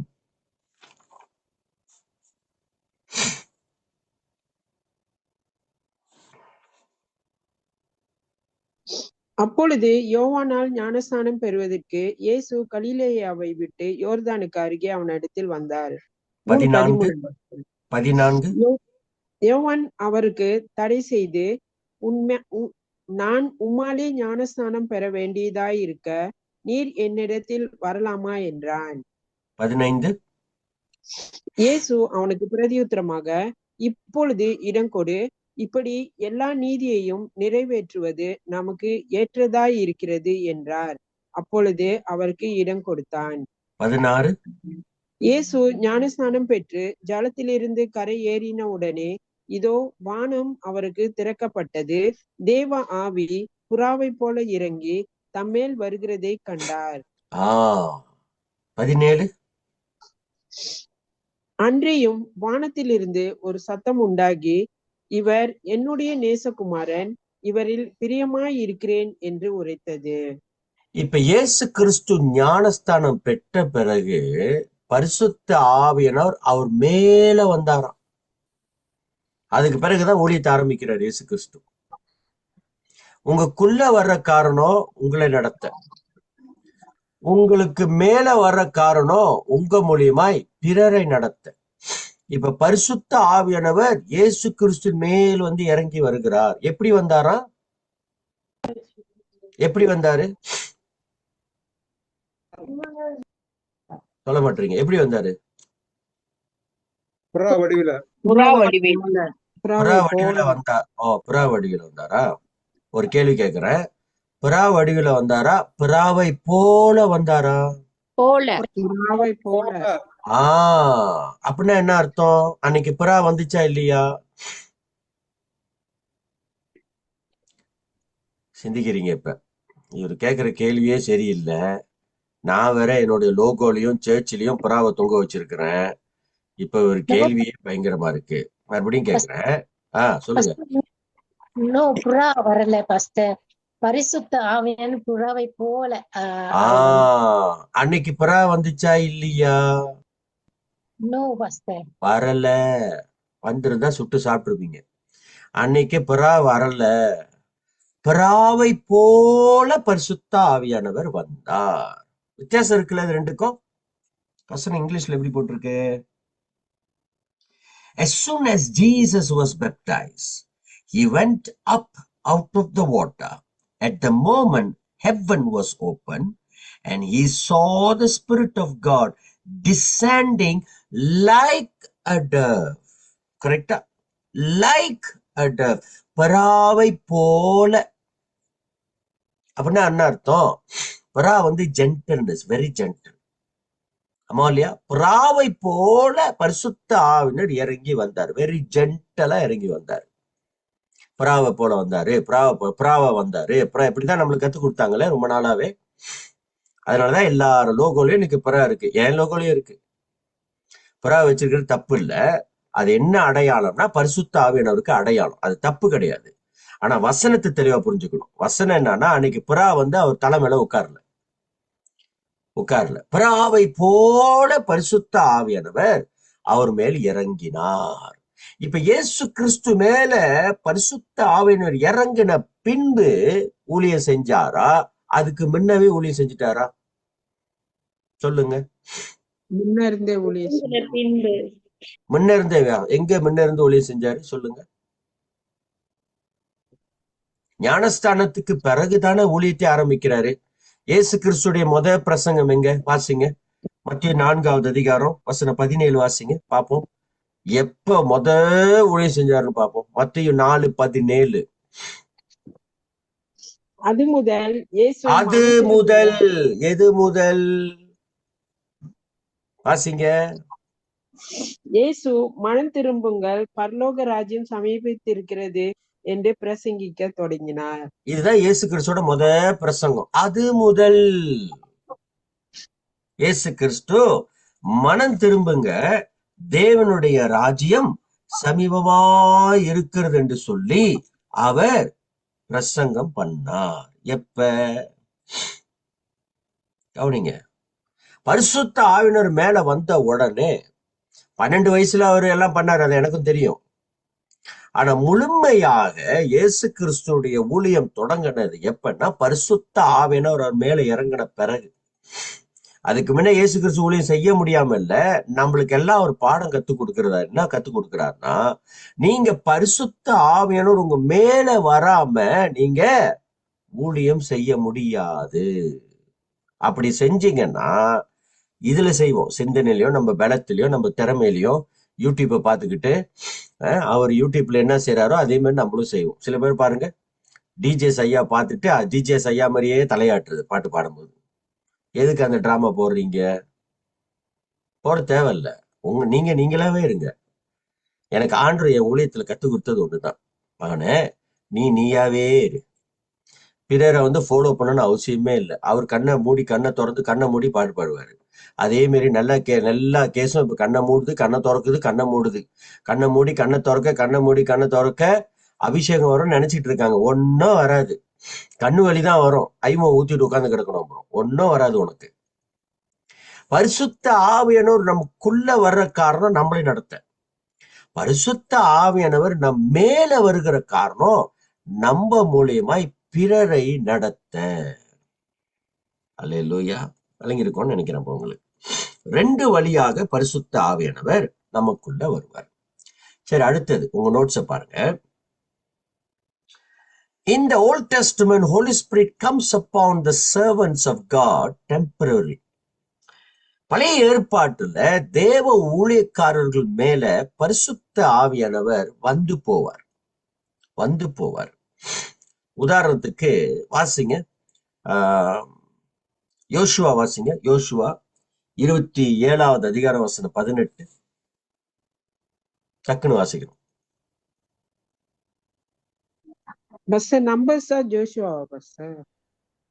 சாரி, என்னாகமும் 27வது அதிகாரம் வசனம் 18. அந்த 27. கர்த்தர் மோசேயை நோக்கி, ஆவியை பெற்றிருக்கிற புருஷனாகிய யோசுவா என்னும் நூனின் குமாரனை நீ தெரிந்து கொண்டு அவன் மேல் உன் கையை வைத்து 19 படிக்க அவனை ஆசாரியனாகிய எலியாசாருக்கும் சபை அனைத்திற்கும் முன்பாக நிறுத்தி அவர்கள் கண்களுக்கு முன்பாக அவனுக்கு கட்டளை கொடுத்து 20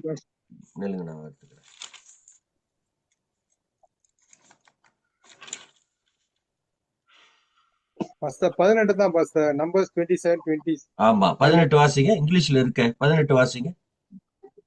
கர்த்தர் மோசேயை நோக்கி, ஆவியை பெற்றிருக்கிற புருஷனாகிய யோசுவா என்னும் நூனின் குமாரனை நீ தெரிந்து கொண்டு அவன் மேல் உன் கையை வைத்து. ஆவியை பெற்றிருந்தாராம். யாரு? யோசுவா தேவனுடைய ஆவியை பெற்றிருந்தார். 1 சாமுவேல் 10:9 வாசிங்க. 1 சாமுவேல் 10:9.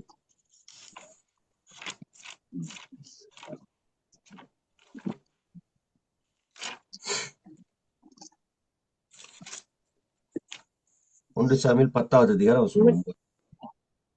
அவன் சாமுவேலை விட்டு போகும்படி திரும்பின போது தேவன் அவனுக்கு வேறு இருதயத்தை கொடுத்தார்.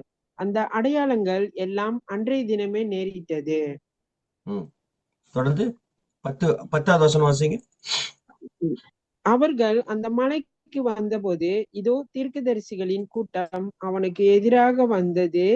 அப்பொழுது தேவனுடைய ஆவி அவன் மேல் இறங்கினதினால் அவனும் அவர்களுக்குள்ளே தீர்க்க தரிசனம் சொன்னான். தேவ ஆவி 10வது வசனத்துக்கு 9, 10 எழுதிக்கங்க. 10வது வசனத்துல என்ன வாசிக்கிறோம்னா, தேவ ஆவி சவுல் மேல் இறங்கி வந்ததை நாம் பார்க்கிறோம்.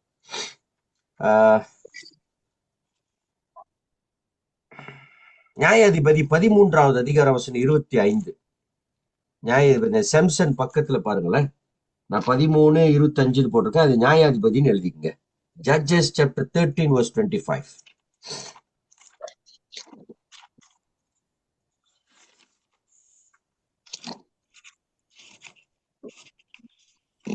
அவன் சோராவுக்கும் எஸ்தாமோலுக்கும் நடுவில் உள்ள தானின் பாளையத்தில் இருக்கையில் கர்த்தருடைய ஆவியானவர் அவனை ஏவ துவக்கினார். கர்த்தருடைய ஆவியானவர் அவன் மேல இறங்க தோங்கினார். இறங்குறார். பரிசுத்த ஆவி என்ன பண்றாரு? இறங்கினார். இப்படி சில வசனங்களை கொடுத்திருக்கிற, அதை நீங்க பிறகு வாசிங்க. பழைய ஏற்பாட்டுல ஆவியானவர் இருந்தார். பழைய ஏற்பாட்டுல ஆவியானவர் இருந்து என்ன பண்றாருன்னு சொன்னா, ஜனங்கள் மேல இறங்கி வராராம். எதுக்கு இறங்கி வருவார் பழைய ஏற்பாட்டுல? சரி, கிதியோனை வாசிங்க. கிதியோனை கொடுத்து போட்டிருக்கேன், வாசிங்க. 6வது அதிகாரம் வசனம் 34. யாத்திரையாகமும் 6வது அதிகாரம் வசனம் 34. 6:34. பசங்க ஜட்ஜஸ் போட்டிருக்கீங்க பசங்க. ஜட்ஜஸ் தான். அப்பொழுது கர்த்தருடைய ஆவியானவர் கிதியோன் மேல் இறங்கினார். அவன் எக்காலம் ஊதி அபியேசியரை கூப்பிட்டு தனக்கு பின் செல்லும்படி செய்து. நியாயாதிபதி தானே? ஜட்ஜஸ் தானே? கரெக்ட் தானே? நியாயாதிபதி 6வது அதிகாரம் வசனம் 34. ஓகே, இப்ப கிதியோன் மேல வாசிங்க மறுபடியும் 6:34. அப்பொழுது கர்த்தருடைய ஆவியானவர் கிதியோன் மேல் இறங்கினார். அவன் எக்காலம் ஊதி அபியேசரை கூப்பிட்டு தனக்கு பின் செல்லும்படி செய்து.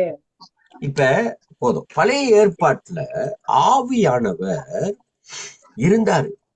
அவ்வப்போது தேவ ஊழியக்காரர்கள் மேல் இறங்கி ஒரு வேலையை செய்வார்.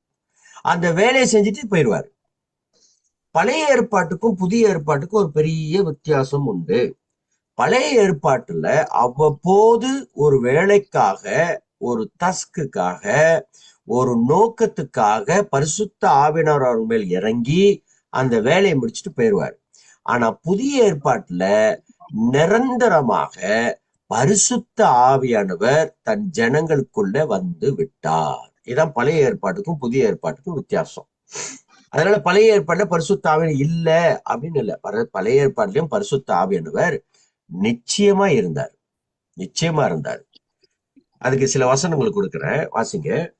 ஆதியாகமம் 1வது அதிகாரம் 2 வாசிங்க. பழைய ஏற்பாடுல ஆவியானவர் இருந்தாராம் பார்ப்போம். ஆதியாகமம் 1வது அதிகாரம் 2. Genesis chapter 1 verse 2. பூமியானது ஒழுங்கின்மையும் வெறுமையுமாய் இருந்தது. ஆழத்தின் மேல் இருள் இருந்தது. தேவ ஆவியானவர் ஜலத்தின் மேல் அசைவாடி கொண்டிருந்தார். இப்ப பழைய ஏற்பாடு ஆவியானவர் இருந்தாரா இல்லையா? இருந்தாரு. பரிசுத்த ஆவியானவர் இருந்தாரு. சரி, இன்னொரு வசனம் வாசிங்க. அதே 26வது வசனம் வாசிங்க. ஆதியாகமம் 1வது அதிகாரம் வசனம் 26. பின்பு தேவன் தமது சாயலாகவும் ஒரு விஷயத்தை நீங்க கத்துக்கங்க. ஒரு நிமிஷம். என்னைக்குமே வசனத்தை வாசிக்கும் போது கவனமா வாசிங்கன்னா சில பாயிண்ட்ஸ் உங்களுக்கு தெரியும். இப்ப வாசிங்க. பின்பு தேவன் தமது சாயலாகவும் நமது ரூபத்தின் படியேயும் உண்டாக்குவோமாக. அவர்கள் சமுத்திரத்தின் மச்சங்களையும் ஆகாயத்து பறவைகளையும் மிருக ஜீவன்களையும் பூமி அனைத்தையும் பூமியின் மேல் ஊறும் சகல பிராணிகளையும் ஆளக்கடவர்கள் என்றார். மறுபடியும் வாசிங்க. பின்பு தேவன் பொதுவா வாசிங்க. பின்பு தேவன் நமது சாயலாகவும். நமது, ஒரு நிமிஷம். பின்பு தேவன் நமது. நமதுனா ஒருமையா பன்மையா? பன்மை. புளூரலா? அப்பனா ஒரு ஆள் இல்ல. பின்பு தேவன் நமது சாயல், என் சாயல்னு சொல்லியிருக்கணும். கரெக்டா? இப்ப பிதாவானவர் தான் மனுஷனை படைக்கிறாரு, பிதாவானவர் தான் உலகத்தை படைக்கிறாருன்னா எப்படி சொல்லியிருக்கணும்னா என் சாயல்னு சொல்லியிருக்கணும். அவர் என் சாயல்னு சொல்லல, நமது சாயல். நமது சாயல்னா ஒரு ஆளுக்கு மேல இன்னொரு ஆள் இருக்காங்கன்னு அர்த்தம். யார் அங்க இருந்தா? பரிசுத்த ஆவியானவர் இங்க இருந்தார். இயேசு கிறிஸ்து அங்க இருந்தார். அதனாலதான் பிதாவானவர் சொன்னாரு, வாருங்கள் நமது சாயலிலே. நமது சாயல், லெட் அஸ் இங்கிலீஷ்ல இருக்கும். Let us create man in our image. My image இல்ல. Let us create man in our image. அப்ப ஆதியிலே பரிசுத்த ஆவியானவர் அங்க இருந்தத நம்ம பார்க்கிறோம். பரிசுத்த ஆவியான ஆதியில இருந்து இருக்கிறார். The Holy Spirit is always there. அதுல எந்த சந்தேகம் நமக்கு இல்லை. ரைட்? சரி, இப்ப என்ன நம்ம பார்த்துட்டோம்? ஏன் பரிசுத்த ஆவியானவர் அதிகமா கூப்பிடுறது இல்லைன்னு பாயிண்ட பார்த்துட்டோம். ரெண்டாவது என்ன பார்த்தோம்? பரிசுத்த ஆவியானவர் எனக்குள்ள வர்ற காரணம் என்ன, என் மேல வர்ற காரணம் என்ன, அதை பார்த்துட்டோம். அடுத்தது என்ன பார்த்தோம்? பரிசுத்த ஆவியானவர் பழைய ஏற்பாட்டுல அவ்வப்போது மனிதர்கள் மேல் இறங்கி வேலையை முடிப்பாரு. ஆனா புதிய ஏற்பாட்டிலேயோ நிரந்தரமாக பரிசுத்த ஆவியானவர் நம் மேல் வருகிறதை நாம் பார்க்கிறோம். நிரந்தரமாக நம் மேல் வருகிறதை நாம் பார்க்கிறோம். சரி, இப்ப பெந்தகோஸ்து நாட்கள்ல தானே பரிசுத்த ஆவியானவர் வந்தாரு. இத ஒரு ஒரு ஒரு அசைன்மெண்டா உங்களுக்கு கொடுக்குறேன். எக்ஸாம் இல்ல, ஒரு அசைன்மெண்ட். நீங்க என்ன செய்யணும்னா, இன்னைக்கு நாளைக்கு அடுத்த வாரம் கிளாஸுக்குள்ள நான் கொடுக்குற இந்த அதிகாரத்தை நீங்க படிக்கணும். எழுதிக்கிறீங்களா? ஒரு செல்ட்டு ஒரு பேப்பர் எடுத்துக்கங்க. உங்க இடது பக்கம் அந்த பேப்பர்ல யாத்திரியாகமும் 19வது அதிகாரத்தை எழுதிக்கங்க. ரைட் ஹேண்ட் சைடு, நல்ல தொங்கல்ல ரைட் ஹேண்ட் சைட்ல அப்போஸ்தலர் 2வது அதிகாரத்தை எழுதிக்கங்க. லெஃப்ட் ஹேண்ட் சைட்ல யாத்திரியாகமும் 19வது அதிகாரம், எக்ஸடஸ் சாப்டர் 19. வலது பக்கத்துல the book of X chapter 2. இந்த 2 அதிகாரத்தையும் நீங்க மாறி மாறி வாசிக்க போறீங்க. இப்ப இல்ல, பிறகு. நீங்க மாறி மாறி வாசிச்சீங்கன்னா ஒரு விஷயத்த நீங்க கண்டு ஆச்சரியப்படுவீங்க. என்ன பண்ணுவீங்க தெரியுங்களா? யாத்திரையாகும் 19வது அதிகாரத்துல என்ன நடந்ததோ அதே மாதிரி அப்போஸ்தலர் 2வது அதிகாரத்தில் நடந்துச்சு. யாத்திரையாகமும் 19வது அதிகாரத்துல என்ன நடந்ததோ அதே மாதிரி அப்போஸ்தலர் 2வது அதிகாரத்தில் நடந்தது. If you read through the book of Exodus chapter 19 and the book of Acts chapter 2, you will see the similarity. Both are very similar. ரெண்டுமே ரொம்ப சிமிலர் நீங்க பாப்பீங்க. ஆச்சரியமா இருக்கும். அந்த கதை போல உங்கள்கிட்ட நானு சொல்ல போகிறேன். ஆனா என்ன நடந்தது, ஏது நடந்தது நீங்க எழுதிட்டு அடுத்த வாரம் அதை நம்ம டிஸ்கஸ் பண்ண போறோம். இங்க என்ன பாத்தீங்க, அங்க என்ன பாத்தீங்க அப்படின்னு அடுத்த வாரம் நம்ம டிஸ்கஸ் பண்ண போறோம். ஓகே, நான் சொல்றது விளங்குதா உங்களுக்கு?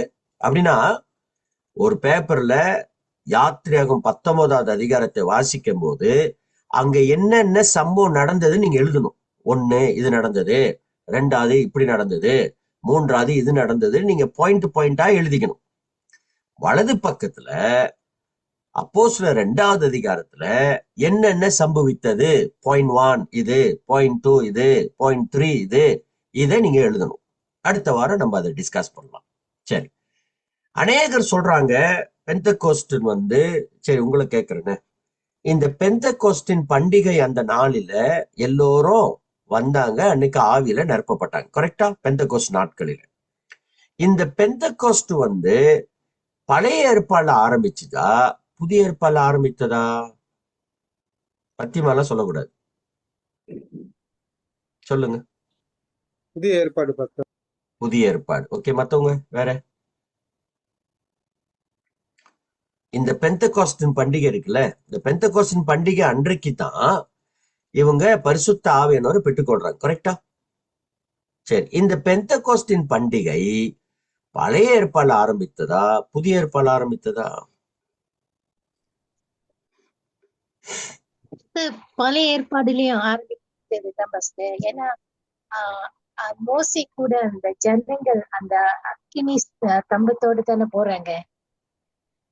ஓகே, சரி. அக்கினி இறங்கினது பாஸ்டர். அக்கினி அங்க அப்போஸ்தலர் நடவடிக்கையில இறங்கின அக்கினி இந்த பழைய ஏற்பாட்டிலயும் அவங்க மோசை கூட போற ஜனங்களோட கர்த்தருடைய அக்கினி இறங்குச்சு. சரி, வெரி குட். கவனிங்க, பெந்தகோஸ்டின் பண்டிகை பழைய ஏற்பாடுல ஆரம்பித்தது. புதிய ஏற்பாட்டுல பண்டிகை கொண்டாடத்தான் வந்தாங்க. புதிய ஏற்பாட்டுல நல்லா கவனிங்க, எனக்கு இந்த கேள்வி கேட்கறது பதில் சொல்றீங்களா, ரொம்ப சந்தோஷமா இருக்கு. நீங்க தப்பா சொன்னா பரவாயில்ல, எல்லாருக்குமே எல்லாமே தெரியாது நினைக்காதீங்க. எல்லாத்துக்கும் எல்லாம் தெரியும்னு நினைக்காதீங்க. சஞ்சிக்கு எல்லாமே தெரியும் நினைக்காதீங்க. எனக்கே இன்னும் நிறைய விஷயம் தெரியாது. அதனால கேள்வி கேட்கவும் நீங்க பதில் சொல்றீங்களே, அது வெரி குட், வெரி குட். உங்களை வாழ்த்துறேன். பெந்தகோஸ்டின் பண்டிகை யாத்திரையாகும் 19வது அதிகாரத்துல ஆரம்பிச்சிச்சு. பழைய ஏற்பாட்டுல இருந்த பண்டிகையை கொண்டாடுவதற்கு தான் அப்போஸ்தலர் 2வது அதிகாரத்துல ஜனங்க சேர்ச்சுக்கு வராங்க, ஆலயத்துக்கு வராங்க. மறுபடியும் சொல்றேன், பழைய ஏற்பாடுல இருந்த பண்டிகை கொண்டாடத்தான் புதிய ஏற்பாட்டு அப்போஸ்தலர் 2வது அதிகாரத்துக்கு வந்தார்களே ஒழிய அன்னைக்கு பெந்தெகோஸ்து பண்டிகை ஆரம்பிக்கப்படவில்லை. இஸ்ரவேல் ஜனங்கள் எகிப்து தேசத்துல 430 வருஷம் வாழ்றாங்க. முதல் 30 வருஷம் நிம்மதியா சந்தோஷமா வாழ்ந்தாங்க. அந்த ஃபாரோ இறந்துட்டாரு, யோசேப்பும் இறந்துருவாரு. புது ஃபாரோ வந்தோடனே யோசேப்பை குறித்து கேள்விப்படுறாரு. ஆனா யோசேப்பை குறித்து அவருக்கு கவலை இல்லை. ஜனங்களை பார்க்கிறாரு, அதிகமான ஜனங்க, இவங்களை இப்படியே விட்டா இவங்க நம்மள மேற்கொண்டுருவாங்கன்னு சொல்லி நிறைய கடினப்படுத்த ஆரம்பிக்கிறார். முதல் 30 வருஷம் நிம்மதியாய் வாழ்ந்த இஸ்ரவேல் ஜனங்க பிறகு 400 வருஷம் அடிமைகளாய் வாழ்றாங்க. அந்த அடிமைத்துவம் முடிந்த பின்பு மோசேயை கர்த்தர் அனுப்பி இஸ்ரவேல் ஜனங்களை வெளியே கொண்டு வர்றாரு. வெளியே கொண்டு வந்தோடனே இப்ப இவங்க சீனாய் மலைக்கு, சீனாய் வனாந்தரத்துக்கு எகிப்து தேசத்துல இருந்து டிராவல் பண்ணிட்டு வராங்க. எத்தனை நாள் டிராவல் பண்றாங்கன்னா 49 நாள் டிராவல் பண்றாங்க. 7 வாரம். 7 times 7 is 49. கரெக்டா? 7 kali 7 49. 7 வாரம் டிராவல் பண்றாங்க. 49 நாள் டிராவல் பண்ண பிறகு 50வது நாளில கர்த்தர் இஸ்ரவேல் ஜனங்களை சந்திக்கிறார். எத்தனாவது நாள்ல? on the 50th day. அப்போஸ்தலர் 2வது அதிகாரத்துல எப்ப ஆவியானவர் வந்தாரு? on the 50th day. இந்த வாரங்கள் பண்டிகை என்று சொல்லுவாங்க, the weekly feast. ஏன் இத வீக்லி ஃபீஸ்ட்னு சொல்லுவாங்கன்னா 7 வாரம் டிராவல் பண்ணாங்க. 7 வாரம் டிராவல் பண்ணி இவங்க சீனாய் வனாந்தரத்துக்கு வந்ததுனால இந்த நாளை கர்த்தர் நீங்க மறக்கவே கூடாதுன்னு சொல்லியிருப்பார். இந்த நாளை நீங்க மறக்க கூடாது, இந்த நாளை நீங்க நினைவு கூர்ந்து இந்த நாளை நீங்க என்ன செய்யணும்? கொண்டாட வேண்டும் என்று கர்த்தர் அவங்களுக்கு ஒரு வாக்கு கொடுத்திருப்பார். அதனாலதான் பெந்தெகோஸ்தின் பண்டிகையை அவங்க கொண்டாடுவாங்க. ரொம்ப விசேஷமா கொண்டாடுவாங்க பெந்தெகோஸ்தின் பண்டிகை. இதுக்கு எபிரியர் மொழியில ஷாவோத் என்று அர்த்தம். SHAVOUT. போடுறேன் குரூப்ல.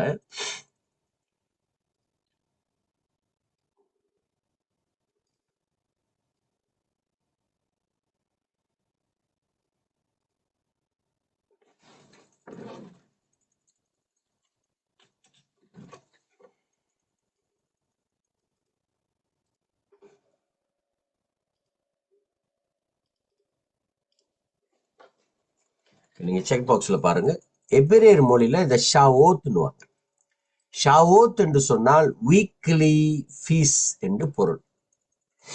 வாரங்கள் பண்டிகை என்று பொருள். வாரங்கள் பண்டிகை என்று பொருள். இந்த பண்டிகையை அவர்கள் கொண்டாடும்படி கர்த்தர் அவங்களுக்கு ஒரு இன்ஸ்ட்ரக்ஷன் கொடுப்பாரு. 7 பண்டிகையில இது ஒரு பண்டிகை. 7 பண்டிகை இருக்கு. யூதர்களுக்கு நிறைய பண்டிகை இருக்கு. ஆனா தேவனால் அங்கீகரிக்கப்பட்ட பண்டிகை எத்தனை? 7 பண்டிகை. 7 என்றால் பரிபூர்ணம் அர்த்தம். பஸ்கா பண்டிகை, புளிப்பில்லா பண்டிகை, முதப்பலன் பண்டிகை, பெந்தெகோஸ்தின் பண்டிகை, எக்கால பண்டிகை, பாவ நிவாரண பலியின் பண்டிகை, கூடார பண்டிகை. 7 பண்டிகை இருக்கு. இந்த 4வது பண்டிகை என்ன பண்டிகை? பெந்தெகோஸ்தின் பண்டிகை. இதை நிறைய நான் உங்களுக்கு சொல்லி கொடுத்துருக்கிறேன். ரைட், 7 பண்டிகை இருக்கு. பொதுவா சொல்றேன், வேணும்னா அது அர்த்தத்தையும் சொல்றேன். பஸ்கா பண்டிகை தேவனுடைய மரணத்தை குறிக்கிறது. இது வீடியோ ரெக்கார்டிங் இருக்கனால பிறகு நீங்க போட்டு கேட்கலாம். பட் எனிவே, பஸ்கா பண்டிகை தேவனுடைய மரணத்தை குறித்து பேசுகிறது, இயேசு கிறிஸ்துவ. புளிப்பில்லா பண்டிகை இயேசு கிறிஸ்துவனுடைய அடக்க ஆராதனை குறித்து பேசுகிறது. அவர் பாவம் இல்லாமல் மரித்தார். முதப்பலன் பண்டிகை இயேசு கிறிஸ்துவோட உயர்த்தெழுந்ததை குறித்து பேசுகிறது. பஸ்கா பண்டிகை தேவனுடைய மரணத்தை குறித்து பேசுகிறது. புளிப்பில்லா பண்டிகை இயேசு கிறிஸ்துடைய அடக்க ஆராதனை குறித்து பேசுகிறது. அவர் பாவம் இல்லாம மரித்தார். முதற்பலன் பண்டிகை இயேசு கிறிஸ்துடைய உயிர்த்தெழுந்ததை குறித்து பேசுகிறது. 4வது பண்டிகை பெந்தெக்கோஸ்தின் பண்டிகை. பழைய ஏற்பாடு இது. 4வது பண்டிகை பெந்தெக்கோஸ்தின் பண்டிகை. பரிசுத்த ஆவியானவர் நம் மத்தியில வந்ததை குறித்து விளக்குகிறது. 5வது பண்டிகை எக்கால பண்டிகை. இயேசு கிறிஸ்து மறுபடியும் வரப்போகிறார். எக்கால பண்டிகை, த ரிட்டர்ன் ஆஃப் கிரைஸ்ட். 6வது பண்டிகை பாவ நிவாரண பலியின் பண்டிகை.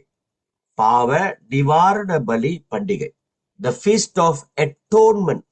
பாவ நிவாரண பலியின் பண்டிகை. அதாவது இயேசு கிறிஸ்து வந்த பிறகு இந்த உலகத்தின் பாவத்தை முற்றிலுமாய் மன்னிச்சிருவார். பாவத்தை முற்றிலுமா அழிச்சு போட்டுருவார். அதுக்கு பிறகு பாவமே இருக்காது. அதான் பாவ நிவாரண பலியின் பண்டிகை, 6வது பண்டிகை, த ஃபீஸ்ட் ஆஃப் அட்டோன்மென்ட். 7வது பண்டிகை கூடார பண்டிகை. 7வது பண்டிகை கூடார பண்டிகை. இயேசு கிறிஸ்துவோடும் பிதாவோடும் பரிசுத்த ஆவியானவரோடும் நிரந்தரமா அவங்க கூடாரத்துல நம்ம வாழ போகிறோம். த ஃபீஸ்ட் ஆஃப் டெபர்னேக்கிள். 7 பண்டிகை. முதல் பண்டிகை பஸ்கா பண்டிகை, அவருடைய மரணம். 2வது பண்டிகை புளிப்பில்லா பண்டிகை, அவருடைய அடக்கம். 3வது பண்டிகை முதற்பலன் பண்டிகை, அவருடைய உயிர்த்தெழுந்தல். 4வது பண்டிகை பெந்தெக்கோஸ்தின் பண்டிகை, ஆவியானவர் வந்த பண்டிகை. இந்த 4 பண்டிகைகளும் நிறைவேறிடுச்சு. இன்னும் 3 பண்டிகை நிறைவேறல. 5வது பண்டிகை எக்கால பண்டிகை, அவருடைய ரிட்டர்ன் இன்னும் நிறைவேறல. 6வது பண்டிகை ஃபீஸ்ட் ஆஃப் அட்டோன்மென்ட், பாவ நிவாரண பலியின் பண்டிகை, இன்னும் நிறைவேறல. 7வது பண்டிகை கூடார பண்டிகை, அவரோட சதாகாலம் வாழ போகிறோம். அவருடைய ராஜ்யம் இந்த பூமிக்கு இறங்கி வரப்போகிறது, இன்னும் நிறைவேறல. இந்த 4வது பண்டிகை பெந்தெக்கோஸ்தின் பண்டிகை ஆதியில இருந்தே இருந்தது. அந்த பண்டிகை கொண்டாடுவதுக்குத்தான் தேவ ஆலயத்துக்கு வந்தாங்க. அப்பொழுதுதான் பரிசுத்த ஆவியானவரை பெற்றுக்கொண்டாங்க. இப்ப விளங்கிருச்சா உங்களுக்கு? அதனால இந்த யாத்திரையாகும் 19வது அதிகாரத்தையும் அப்போஸ்தலர் 2வது அதிகாரத்தையும் மாறி மாறி நீங்க எழுதி ஒரு பேப்பர்ல எழுதணும். என்ன நடந்தது நீங்க பாத்தீங்கன்னா அங்க நடந்த மாதிரி இங்கே நடந்திருக்கும். அதை அடுத்த வாரம் நம்ம டிஸ்கஸ் பண்ணுவோம். நீங்க முதல் எழுதணும் அது. ரைட்? சரி, நம்ம நோட்ஸுக்கு போவோம். அடுத்தது போவோம். அடுத்து உங்க நோட்ஸ்ல பாத்தீங்கன்னா பரிசுத்த ஆவியான the Holy Spirit expresses. யாரு? சரி. The Holy Spirit expresses the 3 elements of personality. Alright? Tamil அதை வாசிங்க நோட்ஸ்ல. யார் வச்சிருக்கீங்க நோட்ஸ்? தமிழ் வாசிங்க. நம்பர் 3. பரிசுத்த ஆவியானவர் ஆளுமையின் 3 கூறுகளை வெளிப்படுத்துகிறார். பரிசுத்த ஆவியானவருடைய personality. The Holy Spirit expresses the 3 elements of personality. பரிசுத்த ஆவியானவருக்கு இருக்கிற சில ஆளுமை, சில தன்மையை நம்ம பார்க்க போறோம். Number 1 is intellect. இன்டெலெக்ட்ல தமிழ்ல புத்தி. alright? அவர் நல்ல ஞானம் நிறைந்த, இஸ் வெரி இன்டெலெக்ட். அவரு is possess so much of knowledge. பரிசுத்த ஆவியானவருக்கு நிறைய ஞானம் உண்டு. alright? வாசிங்க ரோமர் 8:27. ரோமருக்கு எழுதின நிருபம் 8வது அதிகாரம் வசனம் 27.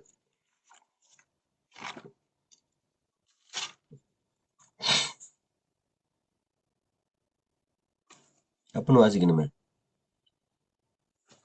ரோமர் 8:27 இருக்கா இல்லையா?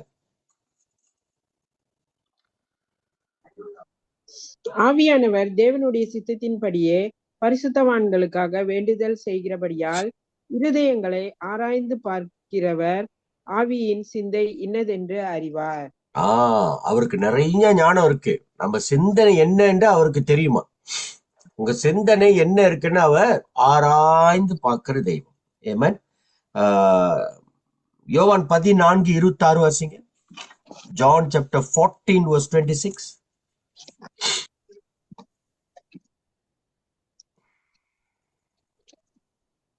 என் நாமத்தினாலே பிதா அனுப்ப போகிற பரிசுத்த ஆவியாகிய தேற்றர வாளனே எல்லாவற்றையும் உங்களுக்கு போதித்து நான் உங்களுக்கு சொன்ன எல்லாவற்றையும் உங்களுக்கு நினைப்பூட்டுவார். அவர் எல்லாவற்றையும் உங்களுக்கு போதிப்பார். எப்படி எல்லாவற்றையும் அவர் போதிக்க முடியும்? Because is very intellect. அவரு he possess lots of knowledge. நிறைய ஞானம் உள்ளவர். 1 கொரிந்தியர் 2வது அதிகாரம் வசனம் 11 வாசிங்க. 10-11 வாசிங்க. 1 கொரிந்தியர் 2வது அதிகாரம் வசனம் 10 வசனம் 11. நமக்கோ தேவன் அவைகளை தமது ஆவியினாலே வெளிப்படுத்தினார். அந்த ஆவியானவர் எல்லாவற்றையும் தேவனுடைய ஆழங்களையும் ஆராய்ந்திருக்கிறார். 11 மனுஷனில் உள்ள ஆவியே அன்றி மனுஷரில் எவன் மனுஷனுக்குரியவைகளை அறிவான்? அப்படி போல தேவனுடைய ஆவியே அன்றி ஒருவனும் தேவனுக்குரியவைகளை அறிய மாட்டான். அப்ப 1வது என்னது? பரிசுத்த வெரி இன்டெலெக்ட், ரொம்ப ஞானம் நிறைந்தவர். Is possess lots of knowledge. நீங்க யாரு, நீங்க என்ன நினைக்கிறீங்க, நீங்க பேசும்போது என்ன நினைக்கிறீங்க? சில பேர் பேசும்போது வேற பேசுறது மனசுக்குள்ள வேற இருக்கும். பாத்திருக்கீங்களா? அவங்க வீட்டுக்கு போயிருப்பீங்க, வாங்க வாங்க வாங்க வாங்க வாங்க வாங்க வாங்க, எங்க வெளியே, உள்ளுக்கு நேரம் கட்ட நேரத்துல வீட்டுக்கு வந்திருக்கான் பாரு, கொஞ்சம் கூட அறிவு இல்லை. ஏது உள்ளுக்கு, வெளியே உங்களை பார்த்த அப்பா பாப்பா வாங்க, எல்லாம் டிராமா. பரிசுத்த ஆவியானவருக்கு நம்ம சிந்தனையில என்ன சிந்திக்கணும்னு அவருக்கு தெரியுது. இப்ப எத்தனை பேர் இங்க உட்கார்ந்து எத்தனை பேர் பைபிள் ஸ்டடியை கான்சென்ட்ரேட் பண்றீங்கன்னு அவருக்கு தெரியும். சில பேர் இங்க உட்கார்ந்துகிட்டு திங்க் பண்றது, மீன் குழம்ப வெளியே வச்சேன்னா ஃப்ரிட்ஜ்ல வச்சேன்னா சூடு காட்டினா இல்லையா, இந்த ஆள் வந்து வேற வள்ளுவலுன்னு கத்துவானே, இந்த ஆளு உப்பு போட்டனா, இன்னைக்கு உப்பு போட்ட மாதிரியே எனக்கு தெரியலையே. உட்கார்ந்து இருக்கிறது இங்க, கண்ணெல்லாம் ஃப்ரிட்ஜ் மேலேயும் சட்டி மேலேயும் பானை மேலேயும் இருக்கும். அதெல்லாம் அறிவாரு, ஆவியானவர் அறிவார். இப்படி சொன்னீங்கன்னா நாங்க என்ன செய்யறது? இப்படி எங்க கதையை இப்படியெல்லாம் கதையை போட்டு உடைச்சிங்கன்னா நாங்க என்னதான் செய்யறது? பாஸ்டர் கரெக்டா சொல்றீங்க. இங்கதான் உட்கார்ந்து இருப்போம். நாளைக்கு என்ன சமைக்கணும்னு இன்னைக்கே பெண்கள் தீர்மானிப்பாங்க. ஏன்னா ஒவ்வொரு நாளும் சமைக்கிறது பெரும்பாடு. நாளைக்கு என்ன சமைக்கிறது? நம்ம வீட்டுல உள்ள கேஸ் வந்து இப்ப பழைய சாப்பாடு சாப்பிடாது. இது பெரிய மந்திரி வீட்டுல இருந்து பிறந்தது. என்ன அதே கறியை வச்சிருக்கேன், அதே கறி வைக்காம உனக்கு என்ன செய்யறதுங்க? புதுசு புதுசா வைக்கணும் அவருக்கு. இப்ப திங்க் பண்ணும் என்ன செய்யறது நாளைக்கு. அது வந்து பெண்களுக்கு இருக்கிற ஒரு பெரிய பாடு. நாளைக்கு என்ன சமைக்கணும்னு நினைக்கிறதே பெரும்பாடா இருக்கு. ஃப்ரிட்ஜை திறந்து ஃப்ரிட்ஜை போய் திறந்து பார்ப்போம் என்ன இருக்குன்னு. ஃப்ரிட்ஜை திறந்த பார்த்து ஃப்ரிட்ஜையே ஒரு 1/2 மணி நேரம் பாக்குறது, என்ன சமைக்கிறது என்ன சமைக்கிறது என்ன சமைக்கிறது. ஆவியானவர் நம்மளுடைய தாட்ஸ், நம்மளுடைய மைண்ட் எல்லாத்தையும் அறிந்தவர். எல்லாவற்றையும் அறிந்தவர் ஆவியானவர். ஹல்லேலூயா. He knows everything. நீங்க ஆவியானவர்கிட்ட மறைக்க முடியாது. நீங்க ஆவியானவர்கிட்ட பாஸ்டர் சஞ்சிட்ட மறைக்கலாம், ஆவியானவர்கிட்ட மறைக்கவே முடியாது. அவருக்கு எல்லாவற்றையும் அவர் அறிந்தவர் என்று வசனத்தை வாசிக்கிறோம். 2வது, அவர் இமோஷன் ஆனவர். தமிழ் என்ன போட்டிருக்கு? உணர்ச்சி. அவருக்கு உணர்ச்சி இருக்கு. Is very emotional. ஆமாவா? ஆமா, இஸ் வெரி இமோஷனல். ரொம்ப இமோஷனல் ஆவியானவர். வாசிங்களேன், ஏசியா 63:10. கரெக்டான வசனமா தெரியல, சரி பார்ப்போம். ஏசியா 63வது அதிகாரம் வசனம் 10 வாசிங்க. அவர்களோ கலகம் பண்ணி அவருடைய பரிசுத்த ஆவியை விசனப்படுத்தினார்கள். அதனால் அவர்களுக்கு சத்துருவாய் மாறி அவரே அவர்களுக்கு விரோதமாய் யுத்தம் பண்ணினார். பரிசுத்த ஆவியா எங்க எழுதிருக்கீங்க? புதிய ஏற்பாடு இல்லைங்க, பழைய ஏற்பாடு எழுதியிருக்கு. பரிசுத்த ஆவியானவரை கிரீஃப் பண்ணிட்டாங்க. பரிசுத்த ஆவியினர் விசனப்படுத்திட்டாங்க. இப்ப அவர் விசனப்படப்படுறாருன்னா அவருக்கு என்ன இருக்குன்னு அர்த்தம்? ஃபீலிங்ஸ் இருக்கு, இமோஷன் இருக்குன்னு அர்த்தம். ஆமா இல்லையா? புரியுதா என்ன சொல்றாரு உங்களுக்கு? ஒரு ஆளுக்கு வந்து இமோஷன் ஃபீலிங் இருக்கிறனால தாங்க அவங்க துக்கப்படுவாங்க. பரிசுத்த உங்களை மீட்பு நாளுக்கு ஆயத்தப்படுத்துகிற பரிசுத்த ஆவியானவரை துக்கப்படுத்தாமல் இருங்கள் அப்படின்னா அவர் துக்கப்படுவார்னு அர்த்தம். சில பேர் பாருங்க, சாவு வீட்டுல போயிட்டு அழுவே மாட்டாங்க, பாத்திருக்கீங்களா? சில பேர் அழுதாங்கன்னா நிப்பாட்ட மாட்டாங்க. இது அழுது இன்னொரு 4 பேர் அழுவ வச்சிரும். அழுவாதவனாலாம் சில பேர் அழுவ வச்சிருப்பாங்க, நீங்க பாத்திருப்பீங்க. ஐயோ நான் அழுவாதானே அழுந்துருவான். சும்மா டிராமா. சில பேர் அழுகிறது இல்லை, குறிப்பா ஆம்பளைங்க அழுவுறதே இல்லை, பார்த்திருப்பீங்க. கையை போட்டு பிணையுவோம், தலையை சொறிவோம், வானத்தை பார்ப்போம், கூரையை பார்ப்போம். நீ வானத்தையும் கூரையை பார்த்து என்ன பண்ண போற? லைட்டை பார்ப்போம். ஆம்பளைங்க அழுவுறது இல்லை பேசிக்கலி. சில பேருக்கு இமோஷனே இருக்காது, அப்படி இப்படியே இருப்பான், ஒரு இமோஷன் இருக்காது. பாத்துருக்கீங்களா? சாவு வீட்டுல ஏதாவது ஒரு இமோஷனை காமிக்கணும். ஒண்ணு துக்கம் மூஞ்ச காமிக்கணும், இல்லைன்னா அழுவணும். அழுவாட்டியும் பரவாயில்ல, எங்க சீஃப் எடுத்து கண்ணியாவது துடைக்கணும், எதையாவது ஒண்ணு செய்யணும். ஒன்னும் செய்யாம அப்படியே ஜடா மாதிரி அமர்ந்து அப்படியே உட்காந்து இருப்பான். ஆனா ஆவியானவர் என்னன்னா அவரை கிரீஃப் பண்றாங்க. அவரை தமிழ் எப்படி போட்டிருக்கு? விசனமா? அவரை விசனப்படுத்துறாங்க. Grieving him. அப்படின்னா அவர் கிரீஃப் ஆகுறாரு, அவர் துக்கம் ஆகுறாரு அப்படின்னா அவருக்கு ஃபீலிங் இருக்குன்னு அர்த்தம். கரெக்டா? இமோஷனல் இருக்கு அவருக்கு. எபேசியர் 4:30 வாசிங்க. Efficient chapter 4:30. எபேசியர் 4:30. அன்றியும் நீங்கள் மீட்கப்படும் நாளுக்கென்று முத்திரையாக பெற்ற தேவனுடைய பரிசுத்த ஆவியை துக்கப்படுத்தாதிருங்கள். அவரை துக்கப்படுத்தாதீங்க. அப்படின்னா அவரால் துக்கமாக முடியும். நீங்க சரியா வாழ்க்கை வாழலன்னா அவர் துக்கம் ஆவார். துக்கமாயி எப்படி? துக்கத்தோட உட்கார்ந்து இருக்காரு, துக்கத்தோட உங்க இருதயத்துல இருக்கிறார், ரொம்ப துக்கமாறாரு. he feels so bad. why? அவருக்கு உணர்ச்சி இருக்கு, அவருக்கு இமோஷன், ஃபீலிங்ஸ் இருக்கு அவருக்கு. இன்னொரு வசனம் வாசிங்க. எபேரியர் 10:29. எபேரியர் 10:29.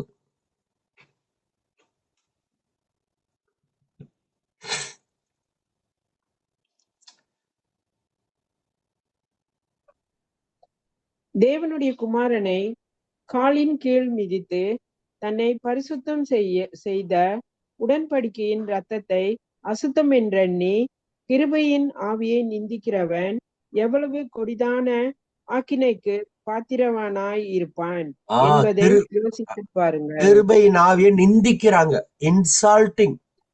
பரிசுத்த ஆவியானவர் இன்சால்ட் பண்றாங்க. கிருபையின் ஆவியை நிந்திக்கிறவன் கோவாக்கினிக்கு தப்ப மாட்டான். Insulting the holy spirit.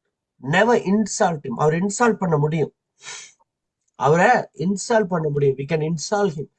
ஏன் we can insult him? why we can like grieve him? ஏன் இதெல்லாம் செய்ய முடியும்னு சொன்னா அவருக்குள்ள என்ன இருக்கு? ஃபீலிங்ஸ் இருக்கு, இமோஷன்ஸ் இருக்கு. alright, அடுத்தது பாருங்க. அடுத்த தமிழ் என்ன போட்டிருக்கிறேன் வாசிங்க. அது இமோஷனுக்கு கீழே தன்னிச்சையாக செயலாற்ற. அவர்னால தனித்து செயல் பண்ண முடியும், செயலாற்ற முடியும். அவருக்குன்னு ஒரு வில் இருக்கு. அவர்னால இல்ல, நீங்க நோட்ஸ பாக்கணும். நோட்ஸ் சி பாருங்க, நோட்ஸ் சி பாருங்க. அவர்னால தனித்து என்ன பண்ண முடியும்? அவர்னால தனித்து செயல்பட முடியும். இப்ப அதே 1 கொரிந்தியர் 2:11 மறுபடியும் வாசிங்க. 1 கொரிந்தியர் 2:11 வாசிங்க. தனித்து செயல்படுறாரு.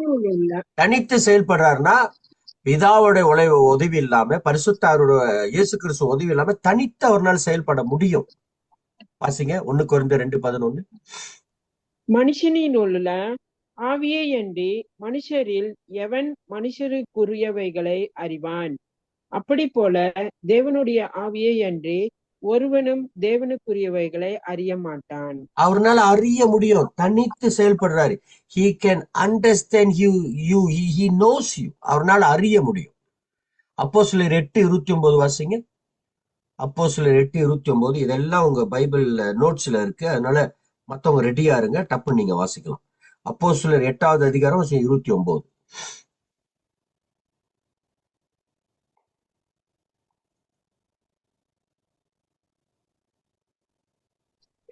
ஆவியானவர் நீ போய் அந்த இரத்தத்துடனே ஆவியானவர் நீ போய் அந்த ரதத்துடனே சேர்ந்து கொள் என்று பிலிப்புடனே சொன்னார். ஆவியானவர் பேசுறாரு பாருங்க. ஆவியானவர் ரதத்தை ரத்தமா மாத்திட்டாங்க கொஞ்ச நேரத்துல. அவங்க இந்த தமிழ்ல ஒரு வார்த்தை மாறிடுச்சுன்னா கதை முடிஞ்சு போச்சு. நான் கூட ஆச்சரியப்பட்டேன். ஆவியானவர் ரத்தம், அவர் எப்ப கொண்டு போய் சிலுவையில் அரைஞ்சானுங்க அவனுங்க? ஒரு ஆளை விடுறது இல்லை போல, எல்லாத்தையும் கொண்டு போய் சிலுவையில தொங்க வச்சிடுறது.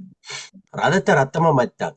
அதனால தமிழ்ல ரொம்ப கவனமா இருக்கணும். ஒரு சிஸ்டர் இப்படி வாசித்தாங்க, நீங்கள் ஒருவருக்கொருவர் சபையில நீங்க ஒருவருக்கொருவர் தாக்கி, அப்படி வாசிட்டாங்க. வசனம் என்ன போட்டு தெரியுமா? ஒருவருக்கொருவர் தாங்கி அப்படின்னு போட்டிருந்துச்சு. இவங்க ஒருவருக்கொருவர் தாக்கி, இது எல்லாத்தையும் தாக்கும் போல இது ஒரு ஆளை கூட விடுறதில்லை. அதனால உள்ள இருக்கிறது தான் வாயில வருது. நீங்க ஒருவருக்கொருவர் தாங்கின்னு சொல்றத விட இது ஒருவருக்கொருவர் தாக்கின்னு போட்டுருச்சு. அவங்க வந்து ரதத்தை ரத்தமா மாத்தி விட்டாங்க. சரி, எனிவே இப்ப என்னன்னா, பரிசுத்த ஆவியானவரால் பேச முடிகிறது. He speaks. அப்போஸ்தலர் 12:11 வாசிங்க. 12:11. பேதுருவுக்கு ஏரோதின் கைக்கும் யூத ஜனங்களின் எண்ணங்களுக்கும் என்னை விடுதலையாக்கும்படிக்கு கர்த்தர் தம்முடைய தூதனை அனுப்பினார் என்று நான் இப்பொழுது மெய்யாய் அறிந்திருக்கிறேன் என்றார். அப்போஸ்தலர் 12:11 பாக்குறேன். நேரம் தமிழ் அதுல கொஞ்சம் மாறி மாறி வரும். 2வது அதிகாரம் 11.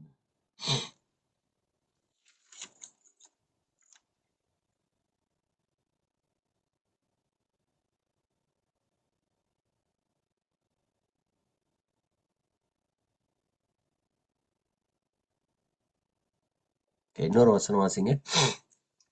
7:51 வாசிங்க. அப்போஸ்தலர் 7வது அதிகாரம் வசனம் 51.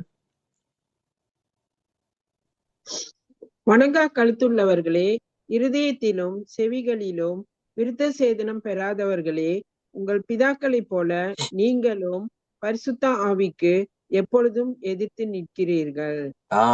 அவரை வந்து நம்மளால ரெசிஸ்ட் பண்ண முடியும். He can be resisted.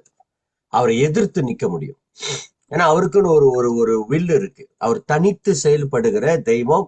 அவரை நம்ம எதிர்த்து நிக்க முடியும். எதிர்த்து நின்றாங்க. அதனாலதான் வசனம் சொல்லுது, நீங்க பரிசுத்த ஆவியானவருக்கு எதிர்த்து நிக்கிறீங்க. அவரை எதிர்த்து நிக்க முடியும்.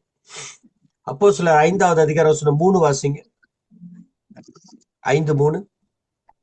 பேதுரு அவனை நோக்கி, அனனியாவே, நிலத்தின் கிரயத்தில் ஒரு பங்கை வஞ்சித்து வைத்து பரிசுத்த ஆவியினிடத்தில் பொய் சொல்லும்படி சாத்தான் உன் இருதயத்தை நிரப்புகிறதென்ன? He can be lied to. பரிசுத்த ஆவியினிட்ட பொய் பேச முடியும். பொய் பேசினாங்க கணவனும் மனைவியும். கணவன் மனைவி பொய் பேசினாங்களா இல்லையா? என்ன பொய் பேசினாங்க? ஒரு நிலத்தை வித்தாங்க. நிலத்தை வித்துட்டு கணவனும் மனைவியும் அப்போஸ்தலர்கிட்டையும் பரிசுத்தார்கிட்ட பொய் பேசிட்டாங்க. வித்தது ஒரு வேலை, சொன்னது ஒரு வேலை. ரெண்டு பேரும் என்ன ஆயிட்டு? என்ன ஆயிடுச்சு? ரெண்டு பேருக்கும் செத்து போயிட்டாங்க. இறந்துட்டாங்க. 2 பேரும் செத்து போயிட்டாங்க. அதே மாதிரி இப்ப நடந்துச்சுன்னா என்ன ஆகும்? அதே மாதிரி நம்ம சபையில நினைச்சுன்னா ஒருத்தன் கூட இருக்க மாட்டான். எல்லாம் வந்து பணப்பட்டியும் மண்டை உடவும் தான் இருக்கும். பொய் பேசணும்லாம் செத்தானா திங்க் பண்ணி பாருங்க. கொஞ்சம் நெஞ்ச பொய்யா பேசுறோம், நம்ம மூட்டை மூட்டையா பேசுறோம். பரிசுத்த ஆவியிட்ட பொய் பேசின உடனே 2 பேரும் மறித்துட்டாங்க. கணவன் மனைவியும் சேர்ந்து பொய் பேசினாங்க. அப்ப அவர்கிட்ட என்ன செய்ய முடியும்? பொய் பேச முடியும். Can be light to. அப்போஸ்தலர் 9:31 வாசிங்க. அப்பொழுது யூதேயா, கலிலேயா, சமாரியா நாடுகளிலெங்கும் சபைகள் சமாதானம் பெற்று பக்தி விருத்தி அடைந்து கர்த்தருக்கு பயப்படுகிற பயத்தோடும் பரிசுத்த ஆவியின் ஆறுதலோடும் நடந்து பெருகின. பாருங்க, அவர் வந்து நம்மளை ஆறுதல் படுத்த முடியும். அல்லேலூயா.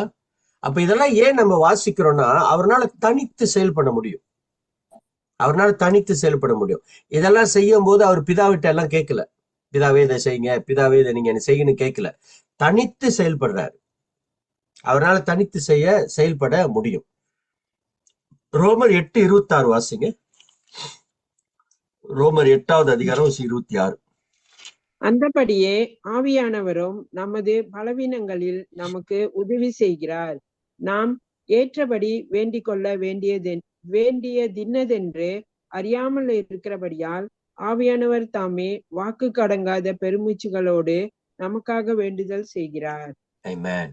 அவர் நம்மள வேண்டுதல் செய்ய முடியும், நம்மளை தேற்ற முடியும், நம்மளை நடத்த முடியும். எல்லாமே அவர் செய்ய முடியும். ஆல்ரைட். ஸோ நீங்க நான் அனுப்பற்றேன். அடுத்த வாரம் நம்ம வந்து நம்ம கண்டினியூ பண்ணலாம். டைம் ஆயிட்டு. அடுத்த வாரம் நம்ம கண்டினியூ பண்ணலாம். ரைட். ஸோ இது வரைக்கும் நம்ம வந்து பரிசுத்த ஆவியானவர் குறித்து நிறைய விஷயத்த கத்துருக்குறோம். இன்னும் அடுத்த வாரம் இன்னும் நிறைய விஷயம் கத்துக்க போறோம். இது வரைக்கும் எத்தனை பேருக்கு இது வந்து ரொம்ப பிரயோஜனமா இருந்துச்சு? இன்னும் கத்துக்க போறோம். இதை நீங்க கத்துக்கிட்டு பாதி வழியில கத்துக்கும் போதே பரிசுத்த ஆவி உங்களுக்கும் ஒரு பெரிய நெருக்கம் உண்டாயிரும். ஒரு பெரிய நெருக்கம் உண்டாயிரும். ரைட். மற்ற காரியத்தை அடுத்த வாரம் நம்ம பார்ப்போம். இந்த பாடத்தை படித்து முடித்த பிறகு நீங்க கேள்வி கேட்கலாம். அந்த கேள்விக்கு நான் பதில் சொல்றேன் உங்களுக்கு. முதல்ல இதை படிச்சு முடிச்சிடும். படிச்சு முடிக்காமலே நான் யாரையும் கேள்வி கேட்க விடுறதில்லை. ஏன்னா படிக்கும் போதே உங்களுக்கு நிறைய கேள்விக்கு பதில் வந்துடும். அதனால முதல் ஒரு காரியத்தை நம்ம படிக்கணும். ஓகே, ஒரு ஜெபத்தோட இந்த நேரத்தை முடிப்போம். அன்பு தகப்பனே, இந்த நல்ல நாளுக்காய் ஸ்தோத்திரம். இந்த நாளில பரிசுத்த ஆவியானவர் குறித்து நாங்கள் கற்றுக்கொள்ளும்படியா எங்களுக்கு தந்த கிருபைக்காக நன்றி. இந்த படிக்கிற ஒவ்வொரு நல்ல உள்ளங்களை ஆசீர்வதிங்க. இந்த யூடியூப்ல ஆண்டவரே அநேகர் பார்த்து அநேகர் பரிசுத்த ஆவியானவரை இன்னும் ஆழமாய் கற்றுக்கொள்ளும்படி, இன்னும் ஆழமாய் பரிசுத்த ஆவியானவரை புரிந்து கொள்ளும்படி அப்பா இது ஒரு பெரிய வாசலை நீங்க திறக்கும்படி ஜெபிக்கிறேன். பரிசுத்த ஆவியானவர் எங்களுக்குள்ள இருக்கிறாரு. அவர் தான் எங்களை ஆளுகை செய்கிறார். அவர் தான் எல்லாமே செய்கிறார் என்று இன்னைக்கு ஜனங்களுக்கு தெரியாமல் இருக்கிறது அப்பா. பரிசுத்த ஆவியானவர் உங்களை எல்லாரும் ஒதுக்கி வச்சிருக்கிற மாதிரி நான் ஃபீல் பண்றேன்.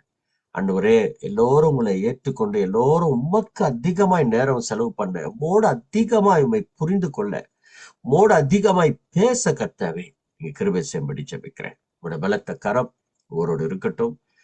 We bless you Lord. இயேசுவின் நாமத்தில் கேட்டு வணங்கி ஜெபிக்கிறோம் எங்க நல்ல பிதாவே. ஆமென், ஆமென், ஆமென். Amen. Amen. God bless you. கர்த்தர் உங்களை ஆசீர்வதிப்பார். God bless you.